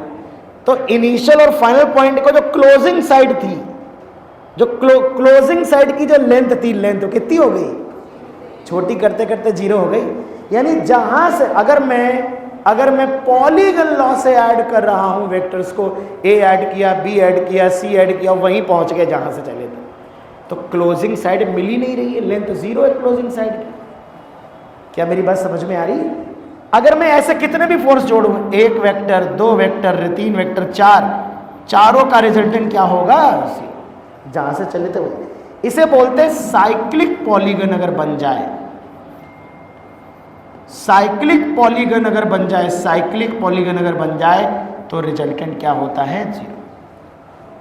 इसका मतलब अगर मैं आपसे ये कहूं मेरे बच्चों कि मैंने ये 3 फोर्स एक बॉडी पे लगाए हैं, इन तीनों फोर्सेस को मैं ऐसे एक्सप्रेस कर सकता हूं, ये 3 फोर्स मैंने बॉडी पे लगाए हैं, तो मुझे बता दो बॉडी पे नेट फोर्स कितना लग रहा है? आंसर क्या है? 0। अच्छा, क्या हम ये जानते हैं कि जो एक्सेलरेशन होता है वो फोर्स अपॉन मास होता है? बोलो यार, जानते होगे इतना तो बेटा एक बात बताओ, अगर मैं आपसे कहूं कि ये 3 फोर्स अगर बॉडी पे लगाए जाएं तो बॉडी के पास कितना एक्सेलरेशन आएगा? 0 आएगा कि नहीं आएगा? अगर ये 3 फोर्स बॉडी पे लगाए जाएं तो रिजल्टेंट फोर्स क्या हो जाएगा? 0। और 0 को मास से डिवाइड करोगे तो एक्सेलरेशन क्या आएगा? 0। और एक्सेलरेशन का काम मैं आगे पढ़ाऊंगा आपको काइनेमैटिक्स में भी, सुन लो सिर्फ। एक्सेलरेशन होता है वेग परिवर्तन की दर, rate of change of velocity, a बराबर dv/dt। यानी एक्सेलरेशन क्या चेंज करता है? वेलोसिटी। यानी इसका मतलब क्या हुआ कि अगर एक्सेलरेशन है तो वेलोसिटी चेंज होगी, और अगर एक्सेलरेशन नहीं है तो वेलोसिटी चेंज, एक्सेलरेशन ही वेलोसिटी को चेंज करता है। तो जो नीट में सवाल आया था, जो जेई में सवाल आया, सेम सवाल थ्योरेटिकल जेई मेन में आया, सेम जेई एडवांस में आया, सेम एआईपीएमटी में आया, तीनों एग्जाम्स में सेम क्वेश्चन आया था। क्वेश्चन कुछ ऐसा था कि उन्होंने कहा था कि 3 फोर्स लगाए ऐसे, बोले एक बॉडी पे 3 फोर्स लग रहे हैं, 3 फोर्स, और इन 3 फोर्सेस को ऐसे दिखाया जा सकता है। तो बताइए इस बॉडी की रफ्तार, स्पीड, वेलोसिटी बढ़ रही होगी ऑप्शन ए, घट रही होगी option D, option C direction velocity की चेंज हो रही होगी, या ऑप्शन डी कांस्टेंट वेलोसिटी से मोशन हो रहा होगा। तो आंसर समझो, आंसर को गोली मारो, मुद्दे की बात करो। यानी कि तीनों, पहले मुझे बताओ अगर ये 3 फोर्स लग रहे हैं तो नेट कितना, और अगर फोर्स 0 तो एक्सेलरेशन कितना, और अगर एक्सेलरेशन 0 तो क्या वेलोसिटी चेंज होगी? नहीं होगी। ना वेलोसिटी का मैग्नीट्यूड चेंज होगा, ना वेलोसिटी की डायरेक्शन, यानी बॉडी हमारी कांस्टेंट वेलोसिटी से मूव कर रही होगी। देखिए मैं कॉन्सेप्ट यहां पढ़ा रहा हूं, एप्लीकेशन 2 महीने बाद होगा तो बात रिलेट नहीं हो पाई, तो मेरी मजबूरी है कि मुझे वो सवाल उठा के आपको समझाना पड़ रहा है कि जो मैं अभी आपको कॉन्सेप्ट एक्सप्लेन कर रहा हूं ये कहां इस्तेमाल होगा और कहां कहां इस्तेमाल होगा। भले मैं अभी उस क्वेश्चन को आपको लिखवाऊंगा या नहीं लिखवाऊंगा, लिखवा दूंगा, लेकिन आप इस बात को समझिए कि ये जो कॉन्सेप्ट आपको पढ़ाए जा रहे हैं ये आगे आने वाले चैप्टर्स में मिक्स होकर के उनके क्वेश्चंस को सॉल्व करने में आपको बहुत मदद करने वाले हैं। तो पूरे पॉलीगन लॉ में सब कुछ अच्छी बात है, लेकिन मुझे लगता है कि सिर्फ और सिर्फ ये बड़ा इम्पॉर्टेंट केस बनता है जो मेरे बच्चों को याद होना चाहिए कि अगर हमने n वेक्टर्स को जोड़ने का प्रयास किया बाई पॉलीगन लॉ और जोड़ते जोड़ते अगर साइक्लिक पॉलीगन बन गया तो रिजल्टेंट क्या हो जाता है? 0 हो जाता है रिजल्टेंट। और ये वाली बात हमें याद होनी चाहिए। इतनी बात लिखो, फिर मैं स्टेटमेंट लिखवा देता हूँ।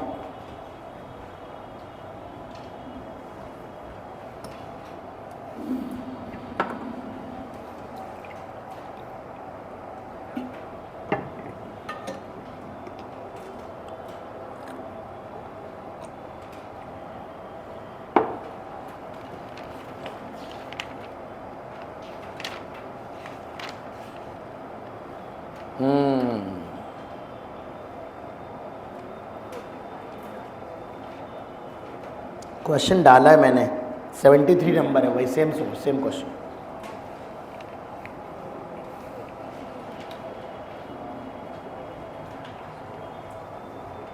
है ना?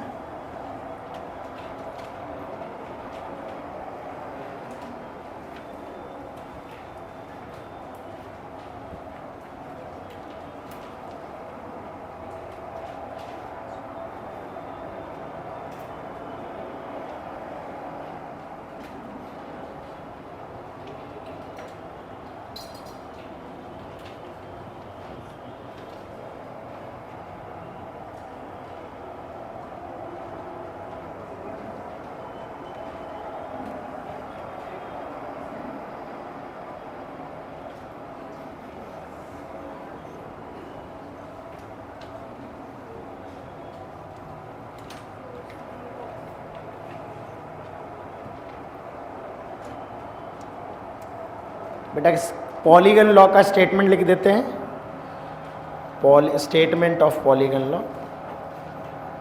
Statement of polygon law.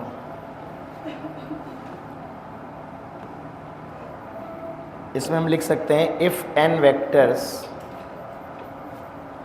N कुछ भी 2 से बड़ा होना चाहिए ना, इफ एन वेक्टर्स एन 2 या 2 से बड़ा होना चाहिए, are represented bye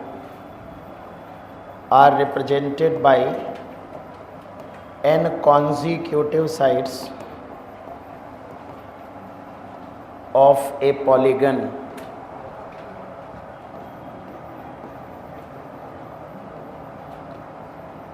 taking in same sense, taking in same direction और sense लिखते हैं, then closing side of the polygon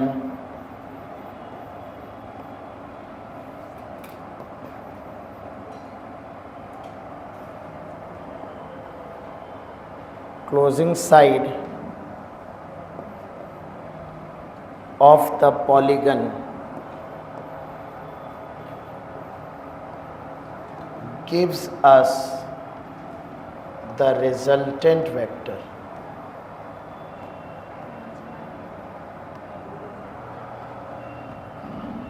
और इसी में एक इम्पॉर्टेंट नोट जो हम लोगों ने लिखा है,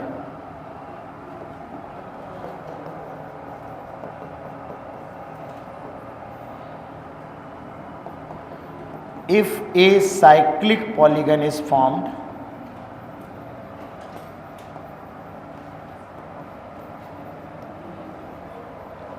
then resultant will be 0.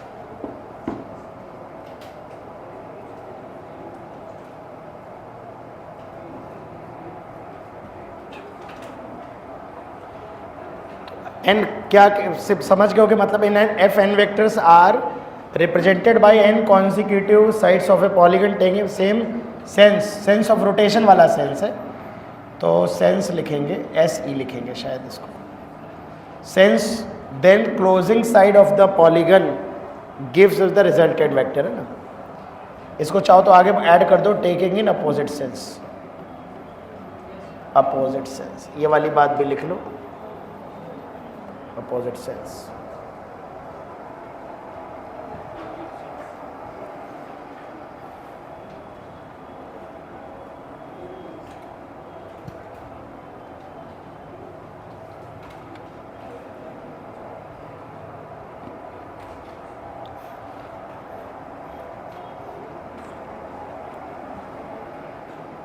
तो 73 नंबर क्वेश्चन झांक लिया, नोट्स में लिखने की जरूरत तो नहीं ना।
Noted everyone?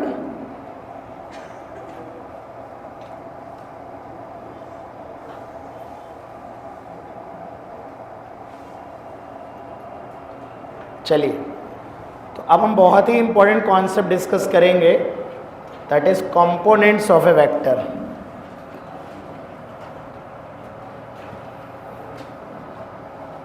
Components of a vector.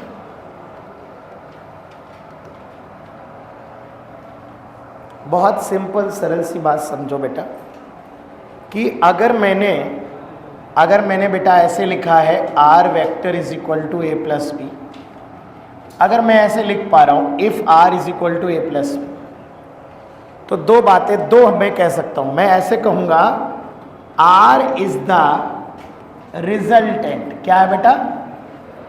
Are resultant है किसका? ए और बी का। और अगर मैं इसको उल्टा कहूं कि ए और बी क्या हैं? A and B are the components. किसके? आर के।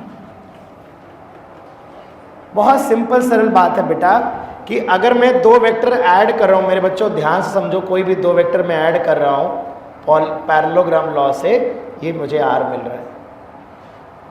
तो जब हम दो वेक्टर को ऐड करके एक वेक्टर बना देते हैं, तो दो वेक्टर को हटाकर उसकी जगह एक लगा देते हैं। इस प्रोसेस को रिजल्टेंट प्राप्त करना कहते हैं। रिजल्टेंट का मतलब समझते हो? What is the physical significance. अगर कोई कहे कि महत्व तो क्या है आर का, महत्व तो ये है कि ए और बी दोनों मिलकर जो काम कर रहे थे वो काम आर अकेला करेगा। तो अगर आप चाहो तो ए और बी को हटाकर उसकी जगह आर को लगा सकते हो। आर अकेला वही काम करेगा जो काम ए और बी मिलकर कर रहे थे। ये सिग्निफिकेंस होता है।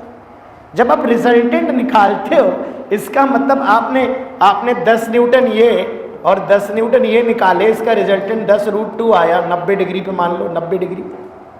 इसका मतलब क्या है? मतलब ये है कि ये वाले 2 10 हटा दो, उसकी जगह ये एक अकेला लगा दो, ये अकेला वही काम करेगा जो वो दोनों मिलकर कर रहे थे। तो जब तुम रिजल्टेंट निकालते हो 2 का 3 का, तो तुम 2 वेक्टर को 3 वेक्टर को हटाकर उसकी जगह कितना वेक्टर ले आते हो? 1। 2 को 1 से रिप्लेस करते हो, 3 को 1 से रिप्लेस करते हो, तो तुम रिजल्टेंट निकालते हो। ये काम उल्टा कर दो, 1 को 2 से रिप्लेस करो। तुम R की जगह क्या लिखो? A और B 2 वेक्टर बना दो। इसे कहते हैं एक वेक्टर को स्प्लिट कर दिया तुमने 2 पार्ट में, प्रोसेस उल्टा कर दिया। 2 को जोड़ के 1 बना रहे थे, 1 को तोड़ के 2 बना रहे हो आप। इसको कंपोनेंट करना कहते हैं, रिजॉल्व करना, स्प्लिट कर देना वेक्टर को। तो बहुत सिंपल सरल बात है बेटा, कितने भी कंपोनेंट कर सकते हो vector. A plus B plus C plus D equal to R लिख सकते हो। तो इनफाइनाइट वेक्टर्स का रिजल्टेंट एक वेक्टर हो सकता है, इसीलिए एक वेक्टर के इनफाइनाइट कंपोनेंट हो सकते हैं। एक वेक्टर को इनफाइनाइट कंपोनेंट्स में तोड़ा जा सकता है। तो पहला सवाल तो यही बनता है, how many maximum number of components of a vector is R possible? Answer is infinite. Answer infinite. तो पहले तो कंपोनेंट का मतलब पता होना। कंपोनेंट्स क्या है? कंपोनेंट्स वह वेक्टर्स हैं, वो वेक्टर्स हैं जिनको ऐड करने पर हमें ओरिजिनली वो वेक्टर मिल जाएगा जिसके हम कंपोनेंट कर रहे हैं। जैसे हमने कहा कि हम आर के कंपोनेंट कर रहे हैं, तो आर के कंपोनेंट हमने 2 कर दिए, ए और बी। तो जब हम ए और बी को जोड़ेंगे तो हमें आर वापस मिल जाएगा। यानी कंपोनेंट्स वेक्टर्स बेसिकली वो वेक्टर्स होते हैं जिनको जोड़ने पर ओरिजिनल वेक्टर प्राप्त किया जा सकता है। यानी ओरिजिनल वेक्टर बेटा जो होता है वो basically it is the resultant of all the component vectors. तो एक वेक्टर को मल्टीपल पार्ट्स में ब्रेक करना है, तो रिजल्टेंट निकालने वाली प्रक्रिया का इनवर्स प्रोसेस हो गया देखा जाए तो। अब हम मुद्दे की बात यह है कि अब हम पता कैसे करेंगे। तो पहले तो मैं कुछ बातें यहां लिखवा देना चाहूंगा आपको बेटा, ठीक है? क्या लिखवाना चाहूंगा कि भैया a plus B plus C plus D plus कितने भी वेक्टर हो सकते हैं आर। तो मैं यहाँ पे एक बात लिखवाना चाहूँगा, number 1 point very important, A vector can have maximum. Can have infinite components. अगर कोई शर्त न लगाई जाए, अगर कोई शर्त न लगाई जाए तो एक वेक्टर के इनफाइनाइट कंपोनेंट किए जा सकते हैं। इतनी कहानी पहले लिख लो।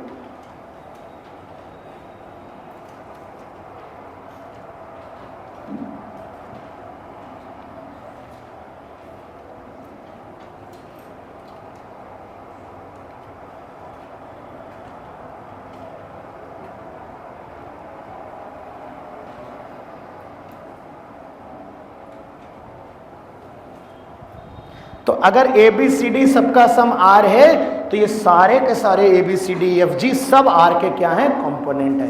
तो A vector can have infinite components. अब मैं कुछ दो बातों पे रोशनी डालता हूँ। बेटा मान लो हमारे पास दो वेक्टर ऐसे हैं ए और बी, उनके बीच का एंगल 90 डिग्री नहीं है, 90 के अलावा कुछ है, उनका रिजल्टेंट है बेटा आर, दिस इज आर। तो मुझे बस इतना बता दो, इस फोटो में क्या ए और बी का रिजल्टेंट आर है कि नहीं है? तो क्या इस आर वेक्टर के ये दो कंपोनेंट कहलाएंगे कि नहीं कहलाएंगे? बिल्कुल कहलाएंगे। इन दोनों का रिजल्टेंट आर कहलाएगा और आर के ये दो कंपोनेंट कहलाएंगे। लेकिन जब जिन दो कंपोनेंट की हम बात कर रहे हैं, क्या उनके बीच का एंगल 90 डिग्री है क्या? नहीं है। तो जब कंपोनेंट्स के बीच का कोण 90 डिग्री नहीं होता है, 90 डिग्री नहीं होता है, तो इसे हम नॉन रेक्टेंगुलर कंपोनेंट कहते हैं। बेटा क्या कहते हैं? Non rectangular components. बेटा तो यहां कौन कौन है? ए और बी। बेटा ए और बी नॉन रेक्टेंगुलर कंपोनेंट्स है। किसके हैं बेटा? आर के। तो ए इस फोटो में ए और बी आर के कंपोनेंट हैं, पर नॉन रेक्टेंगुलर कंपोनेंट्स है बेटा। ये हमारे कोर्स में नहीं है बेटा कंपोनेंट करना। इनवर्स प्रोसेस रिजल्टेंट निकालना तो कोर्स में है, √a² + b² + 2ab cos theta, पर कंपोनेंट करना हमारे कोर्स में नहीं है बेटा ये, इसलिए आपको ये मैं नहीं पढ़ाऊंगा। पर नॉन रेक्टेंगुलर कंपोनेंट क्या होते हैं ये वाली बात मैं आपको बताना जरूर चाहता था, इसलिए मैंने आपको बता दिया। ठीक, दूसरे केस में आते हैं बेटा।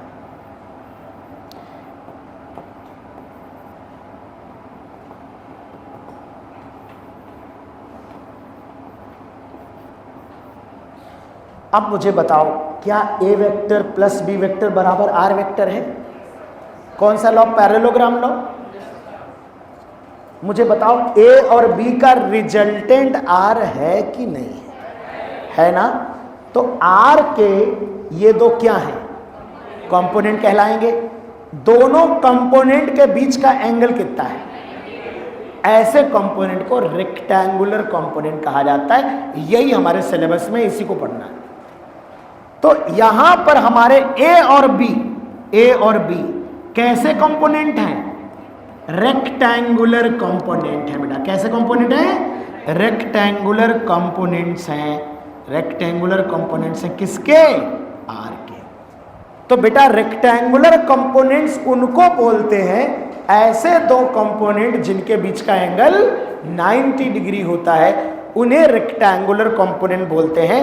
नॉन रेक्टेंगुलर कंपोनेंट भी होते हैं, पर वो हमारे सिलेबस में नहीं है। इसलिए मैं बच्चों आपको ये बात बताना चाहूंगा कि नीट में कभी भी कंपोनेंट शब्द प्रयोग हो तो आप एनसीईआरटी के सिलेबस के दायरे में हमेशा रेक्टेंगुलर कंपोनेंट समझेंगे, ज्यादा दिमाग लगाने का प्रयास नहीं करें।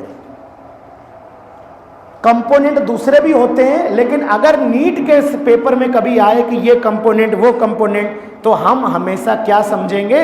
रेक्टेंगुलर कंपोनेंट ही समझेंगे। क्योंकि जहां तुमने नॉन रेक्टेंगुलर कंपोनेंट समझा वहीं थ्योरी चेंज हो जाती है, सवालों के आंसर बदल जाते हैं, उत्तर चेंज हो जाते हैं, मामला गड़बड़ा जाएगा। ठीक है, तो हमारे यही सिलेबस में है, इसी की कहानी हम पढ़ने वाले हैं। हम ये सीखने वाले हैं कि एक वेक्टर के रेक्टेंगुलर कंपोनेंट कैसे किए जाते हैं और किस तरह से किए जाते हैं।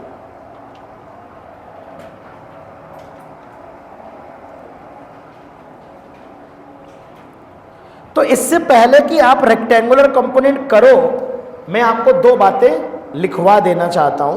पहली बात, वहां हमने कुछ बातें लिख ली, तो दूसरी इंपॉर्टेंट बात यह है कि किसी वेक्टर के प्लेन में जब रेक्टेंगुलर कंपोनेंट करते हो तो दो ही कर सकते हो मैक्सिमम, जो दो ही इंडिपेंडेंट कंपोनेंट होते हैं, प्लेन में इनफाइनाइट नहीं कर सकते हो।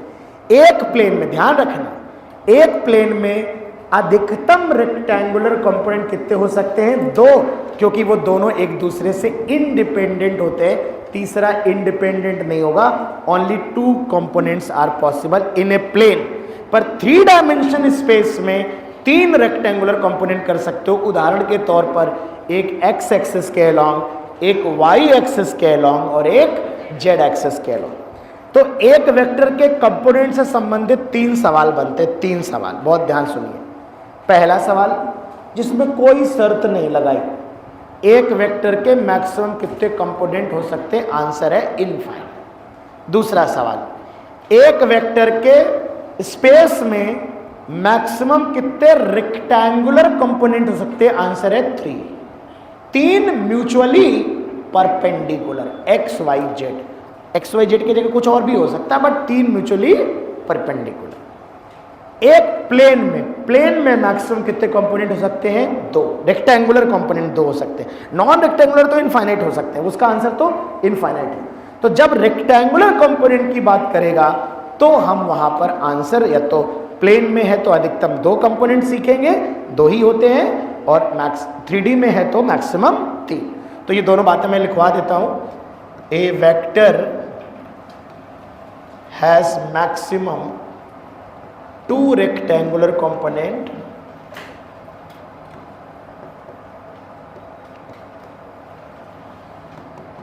in its plane, इसके प्लेन में 2 होते हैं। और तीसरी बात, A vector can have maximum 3 rectangular components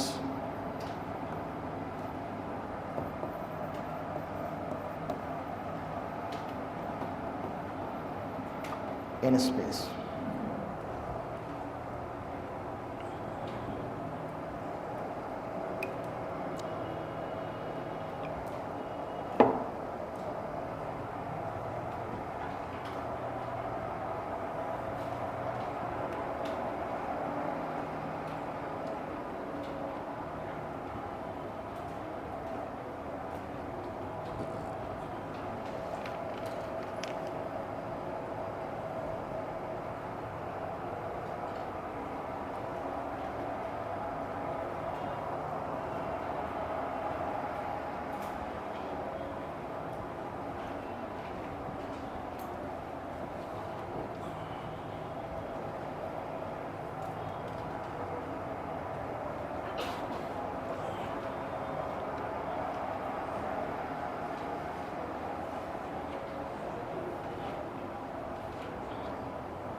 noted.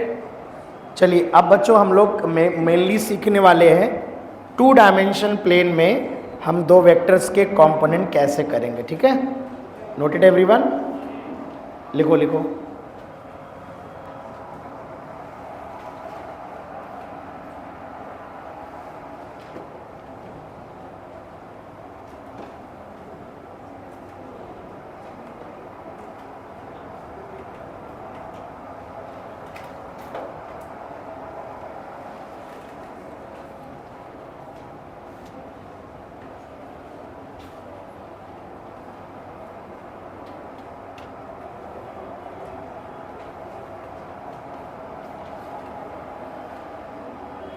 Done.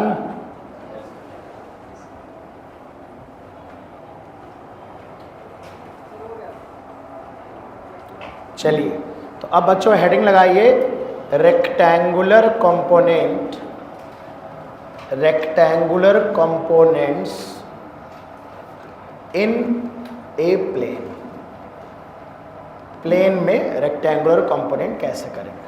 तो मैं एक जस्ट एक एग्जांपल ले लेता हूँ। मान लो बेटा ये कोई भी एक वेक्टर है, आर मान लेते हैं, मैं बार बार आर लिख रहा हूँ, R A B C D कुछ भी हो सकता है, और वो थीटा एंगल बना रहा है एक्स एक्सिस के साथ, और मुझे इसको, ये एक्स एक्सिस है बेटा, this is X axis, this is Y axis. बेटा एक्स एक्सिस की जो डायरेक्शन होती थी उसे हम क्या कहते थे, आई कैप, वाई वाले को, नेगेटिव एक्स वाले को माइनस आई कैप, नेगेटिव वाई वाले को, जेड एक्सिस वाले को माइनस जेड वाले को। ये डायरेक्शन का मतलब यूनिट वेक्टर होता है ना, इसका मैग्नीट्यूड क्या होता है 1। ठीक, बहुत बढ़िया बेटा। कंपोनेंट करने का मतलब सिंपल तरीका होता है, ऐसे दो vector.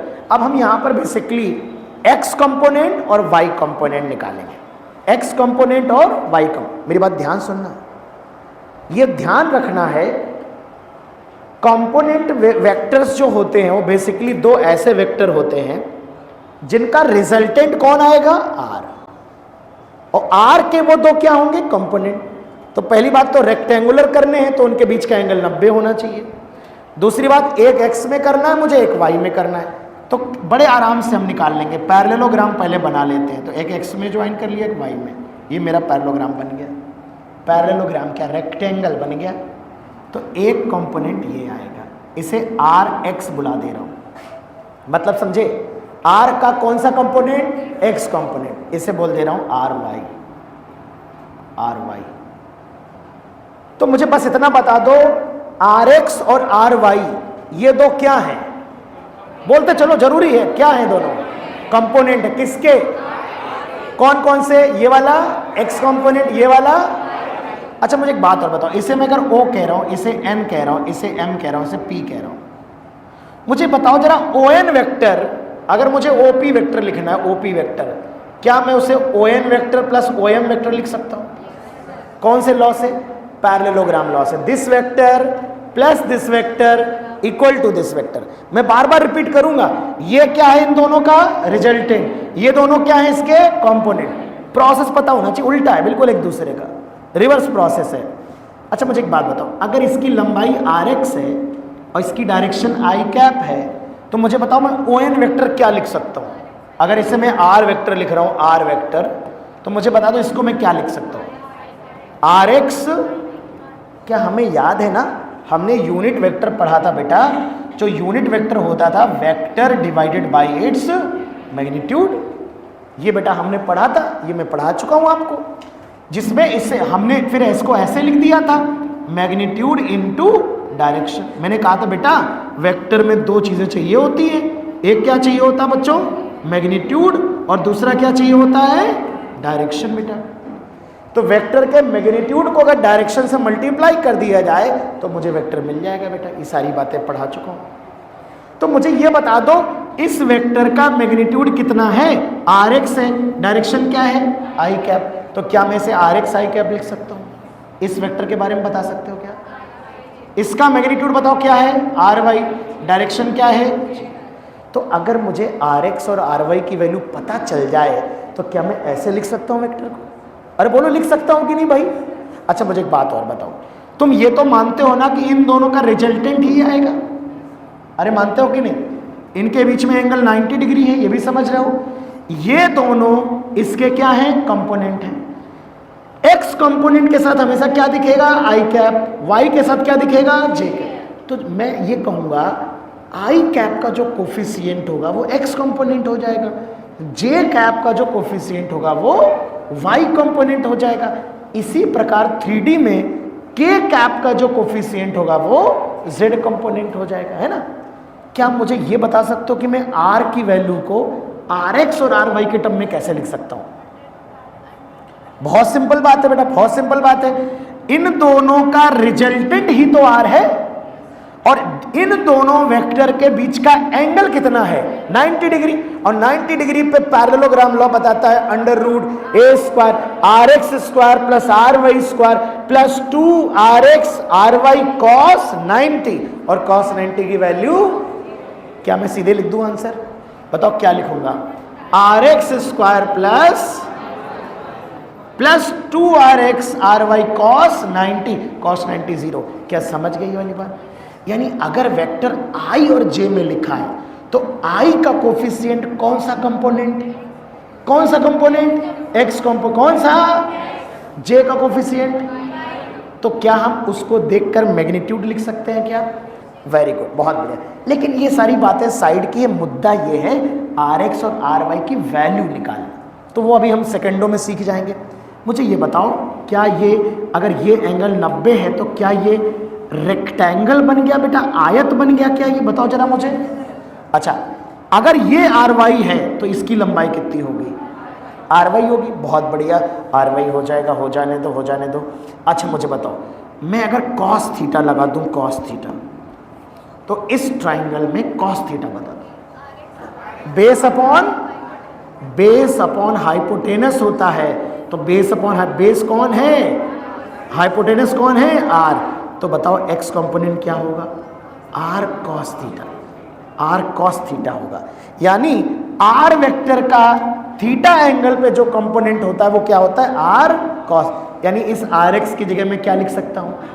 Are cos theta I cap लिख सकता हूं। बेटा साइन थीटा लगा दो जरा, साइन थीटा लगा दो इसी ट्राइंगल में। परपेंडिकुलर, सामने वाला, थीटा के सामने वाला, upon hypotenuse, R Y upon R. क्या बेटा बता सकते हो आर वाई कितना आ रहा है?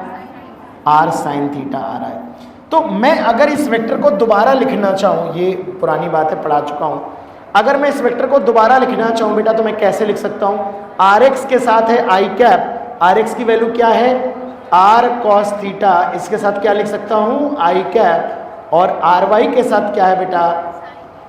आर साइन थीटा, इसके साथ क्या लिख सकता हूँ? जब भी तुम किसी वेक्टर को बच्चों आई कैप और जे कैप के फॉर्म में लिख देते हो तो कंपोनेंट फॉर्म कहलाता है। कौन सा फॉर्म? कंपोनेंट फॉर्म कहलाता है, ध्यान रखना इस बात को। तो मैं आपको ये बात रटा देना चाहता हूं, याद करा देना चाह रहा हूं कि बेटा जिसके साथ थीटा दिख रहा होगा ना, मुझे बस ये बता दो कि ये जो वेक्टर है ये एक्स के साथ थीटा बना रहा था कि वाई के साथ? जिसके साथ थीटा दिख रहा है ना, जब भी तुम कॉस लगाओगे तो बेस अपॉन हाइपोटेनस आएगा। बेस कौन होता है? थीटा के बगल वाला कि थीटा के सामने वाला? थीटा के बगल वाला बेस होता है। तो जब भी कॉस आएगा ना, कॉस, तो हमेशा कॉस वाला कंपोनेंट वही आएगा जिसके बगल में कौन होगा? थीटा होगा जिसके बगल में। तो मैं एक बात, जैसे कुछ लोग ने अब तक रट लिया होगा, एक्स वाला आर कॉस थीटा होता है, वाई वाला आर साइन थीटा होता है ना।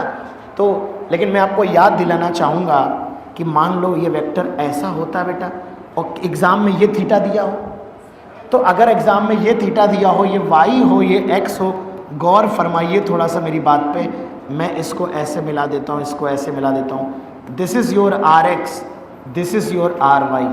मुझे बता दो, क्या आर एक्स इस बार आर कॉस थीटा होगा? नहीं होगा, क्योंकि देखिए थीटा ये है। जब मैं यहाँ कॉस थीटा लगाऊंगा ना मेरे बच्चे, तो बेस ये इस ट्राइंगल को पकड़ूंगा मैं, इस ट्राइंगल को मेरे बच्चों, ये बेस है थीटा के बगल वाला, ये हाइपोटेनस, इस ट्राइंगल को पकड़ूंगा मैं। कॉस थीटा है बेस, बेस कौन है इस बार? बेस कौन है? आर वाई है, हाइपोटेनस आर है, आर वाई की वैल्यू क्या है? R cos theta. तो आर एक्स की वैल्यू क्या होगी यहाँ? R sine. तो मैं आपको ये रटाना चाहता हूं कि वेक्टर हमारा जिसके साथ थीटा एंगल गिवन है वो वाला कंपोनेंट क्या होगा? आर कॉस थीटा होगा, और उसके परपेंडिकुलर वाला क्या होगा? साइन। अगर हमारा वेक्टर एक्स एक्सिस के साथ थीटा एंगल बना रहा है तो X component R cos theta होगा, या व्हाटएवर जो भी आर की वैल्यू होगी, A cos theta, B cos theta, R cos theta. और अगर y के साथ थीटा एंगल बना रहा है तो y वाला cos थीटा होगा, x वाला क्या हो जाएगा? sin थीटा हो जाएगा। अब जैसे मुझे इस वेक्टर को लिखना हो तो बताओ मैं इसको कैसे लिखूंगा? तो ये वाला जो कंपोनेंट है वो क्या है बताओ? r sin theta. क्या इसकी डायरेक्शन क्या होगी? i cap. x एक्सिस की डायरेक्शन क्या होती है? और बताओ इसका वैल्यू क्या होगा? ये होगा r cos थीटा। तो क्या मेरे बच्चों को ये रटना चाहिए कि x कंपोनेंट ही cos थीटा आएगा? ये गलत जवाब है, ये नहीं रटना चाहिए। हाँ, ये पक्की बात है कि अगर रेक्टेंगुलर कंपोनेंट कर रहे हो और एक तरफ थीटा एंगल बन रहा है तो एक कंपोनेंट a cos थीटा या r cos थीटा आएगा, दूसरा r sin थीटा। cos वो आएगा जिसके साथ एंगल थीटा गिवन होगा। अगर x के साथ थीटा गिवन होगा तो x वाला cos आएगा, y के साथ गिवन होगा तो y वाला cos आएगा। कंपोनेंट करने के बाद बस सब क्या होता है, एक के साथ i लगा दो, एक के साथ j लगा दो। अगर पॉजिटिव x में है तो i लगा दो, नेगेटिव x की तरफ है तो माइनस i लगा दो। अभी दिखाएंगे तुमको। पॉजिटिव y में है तो j लगा दो, नेगेटिव y में है तो क्या लगा दो, माइनस j लगा दो। वो अभी आप एग्जाम्पल्स में बात समझ जाओगे। ढेरों एग्जाम्पल में आपको ले चल रहा हूं, पहले फटाक से लिख लो बेटा। तो इस पूरे डिस्कशन में दो बातें इंपॉर्टेंट है कि कंपोनेंट की वैल्यूज क्या होती हैं और कंपोनेंट अगर पता चल जाए तो वेक्टर को लिखने का ढंग क्या होता है। ये रटना नहीं है, ये प्लस आई माइनस आई कुछ भी हो सकता है, वो डिपेंड करेगा कि जो ये वेक्टर हमारे हैं उनकी डायरेक्शन क्या है।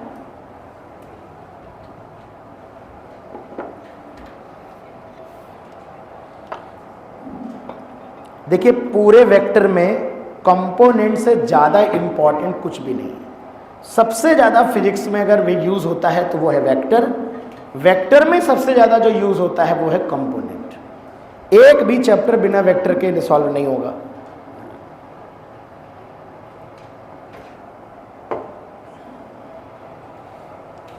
क्योंकि मैग्नेटिक फील्ड तो वेक्टर, इलेक्ट्रिक फील्ड तो वेक्टर, फोर्स वेक्टर है, वर्क पावर एनर्जी में फोर्स का वर्क है, फोर्स वेक्टर है, डिस्प्लेसमेंट वेक्टर है। फिर मोमेंटम वाले चैप्टर में मोमेंटम वेक्टर है, रोटेशन वाले में सब कुछ वेक्टर है, ग्रेविटेशन में फोर्स वेक्टर है, फील्ड वेक्टर है, एसएचएम में बहुत सारे वेक्टर हैं। कोई एक चैप्टर ऐसा नहीं है जहां वेक्टर यूज ना हो रहा हो। हाँ, यूनिट एंड मेजरमेंट बोल सकते हो, सिग्निफिकेंट फिगर तुम चैप्टर बोलोगे तो फिर तो मतलब फिजिक्स की बात कर रहा हूँ मैं। थर्मोडायनेमिक्स क्यों बे, वेक्टर नहीं है। प्रेशर की वजह से फोर्स नहीं लगता, परपेंडिकुलर लगता है हमेशा गैस की वजह से फोर्स। ये लो, सेमीकंडक्टर में जंक्शन में इलेक्ट्रिक फील्ड नहीं होती है। बायो देख रहे हो, फिजिक्स की बात हो रही, बायो फिजिक्स में नहीं आती। होगा तो बायो में भी। अब मैं मुझे बायो आती नहीं, इसलिए मैं आपको आंसर नहीं दे पाऊंगा। कहीं ना कहीं फोर्स तो यूज होता ही होगा। बॉयल्स लॉ लगता है, हाँ तो बस समझ जाओ।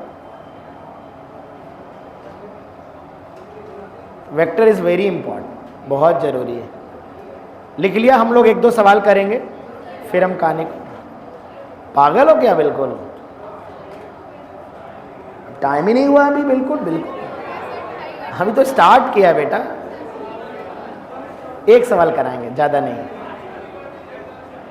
ओनली वन क्वेश्चन कल कराएंगे हम लोग। कल यहीं से शुरू करेंगे। ये वाली जो थ्योरी पढ़ाई है कल इसको रिपीट कर देंगे, बट एक सवाल करके, है ना। अरे रिपीट नहीं करूंगा मैं। अरे तुम एक तो इतनी देर बातें करोगे, एक सवाल करा देंगे। क्या कॉपी हो गया?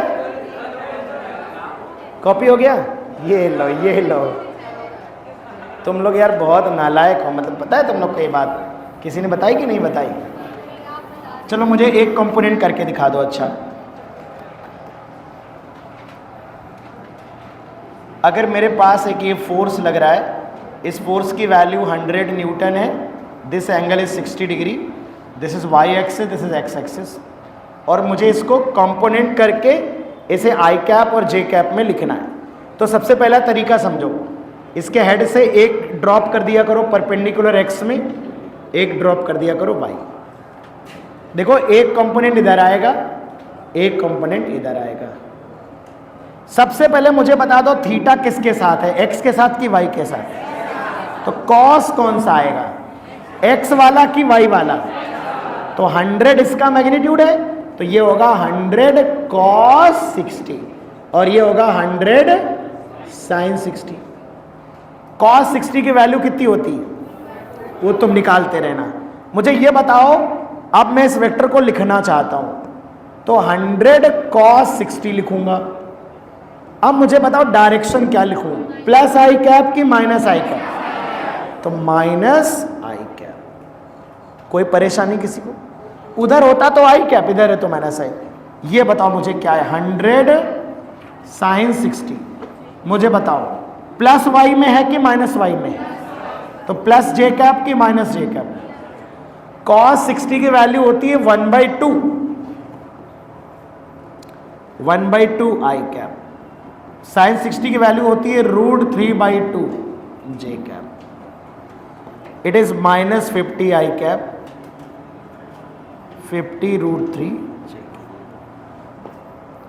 इस तरह से बेटा आप वेक्टर के कंपोनेंट लिख सकते हैं। तो दो ही बातें डिसाइड करनी होती, कौन कॉस होगा कौन साइन होगा। कॉस वो होगा जिसके साथ एंगल थीटा दिया होगा, साइन उसके परपेंडिकुलर वाला होगा। दूसरी बात ध्यान ये रखनी है कि आपको प्लस आई आएगा कि माइनस आई आएगा, प्लस जे आएगा कि, उसके हिसाब से आप एक्सिस देख लो कि कौन सी डायरेक्शन में बेटा बॉडी जा रही है। Okay, that's all for today. मिलते हैं नेक्स्ट एपिसोड में। जिन बच्चों का छूट गया है वेक्टर, 4 लेक्चर पढ़ाए मैंने इससे पहले, तो मैंने अपना नंबर लिख दिया है, एक बार और लिख दे रहा हूँ, मुझे मैसेज कर देना। और अगर मैं 70865751, अगर मैसेज करने के बाद तब तक मैसेज करते रहना जब तक लेक्चर मिल ना जाए, क्योंकि मैं अपनी आदत बता सकता हूँ, हो सकता है एक आध मैं बिजी हूँ, आपका मैसेज पढ़ने के बाद मैं भूल जाऊँ लेक्चर भेजना। तो अगर लगे कि मैसेज पढ़ लिया है लेक्चर नहीं भेजा है तो मुझे बार बार मैसेज भेज के इरिटेट कर सकते हो, कोई दिक्कत वाली बात नहीं, जब तक लेक्चर मिल ना जाए।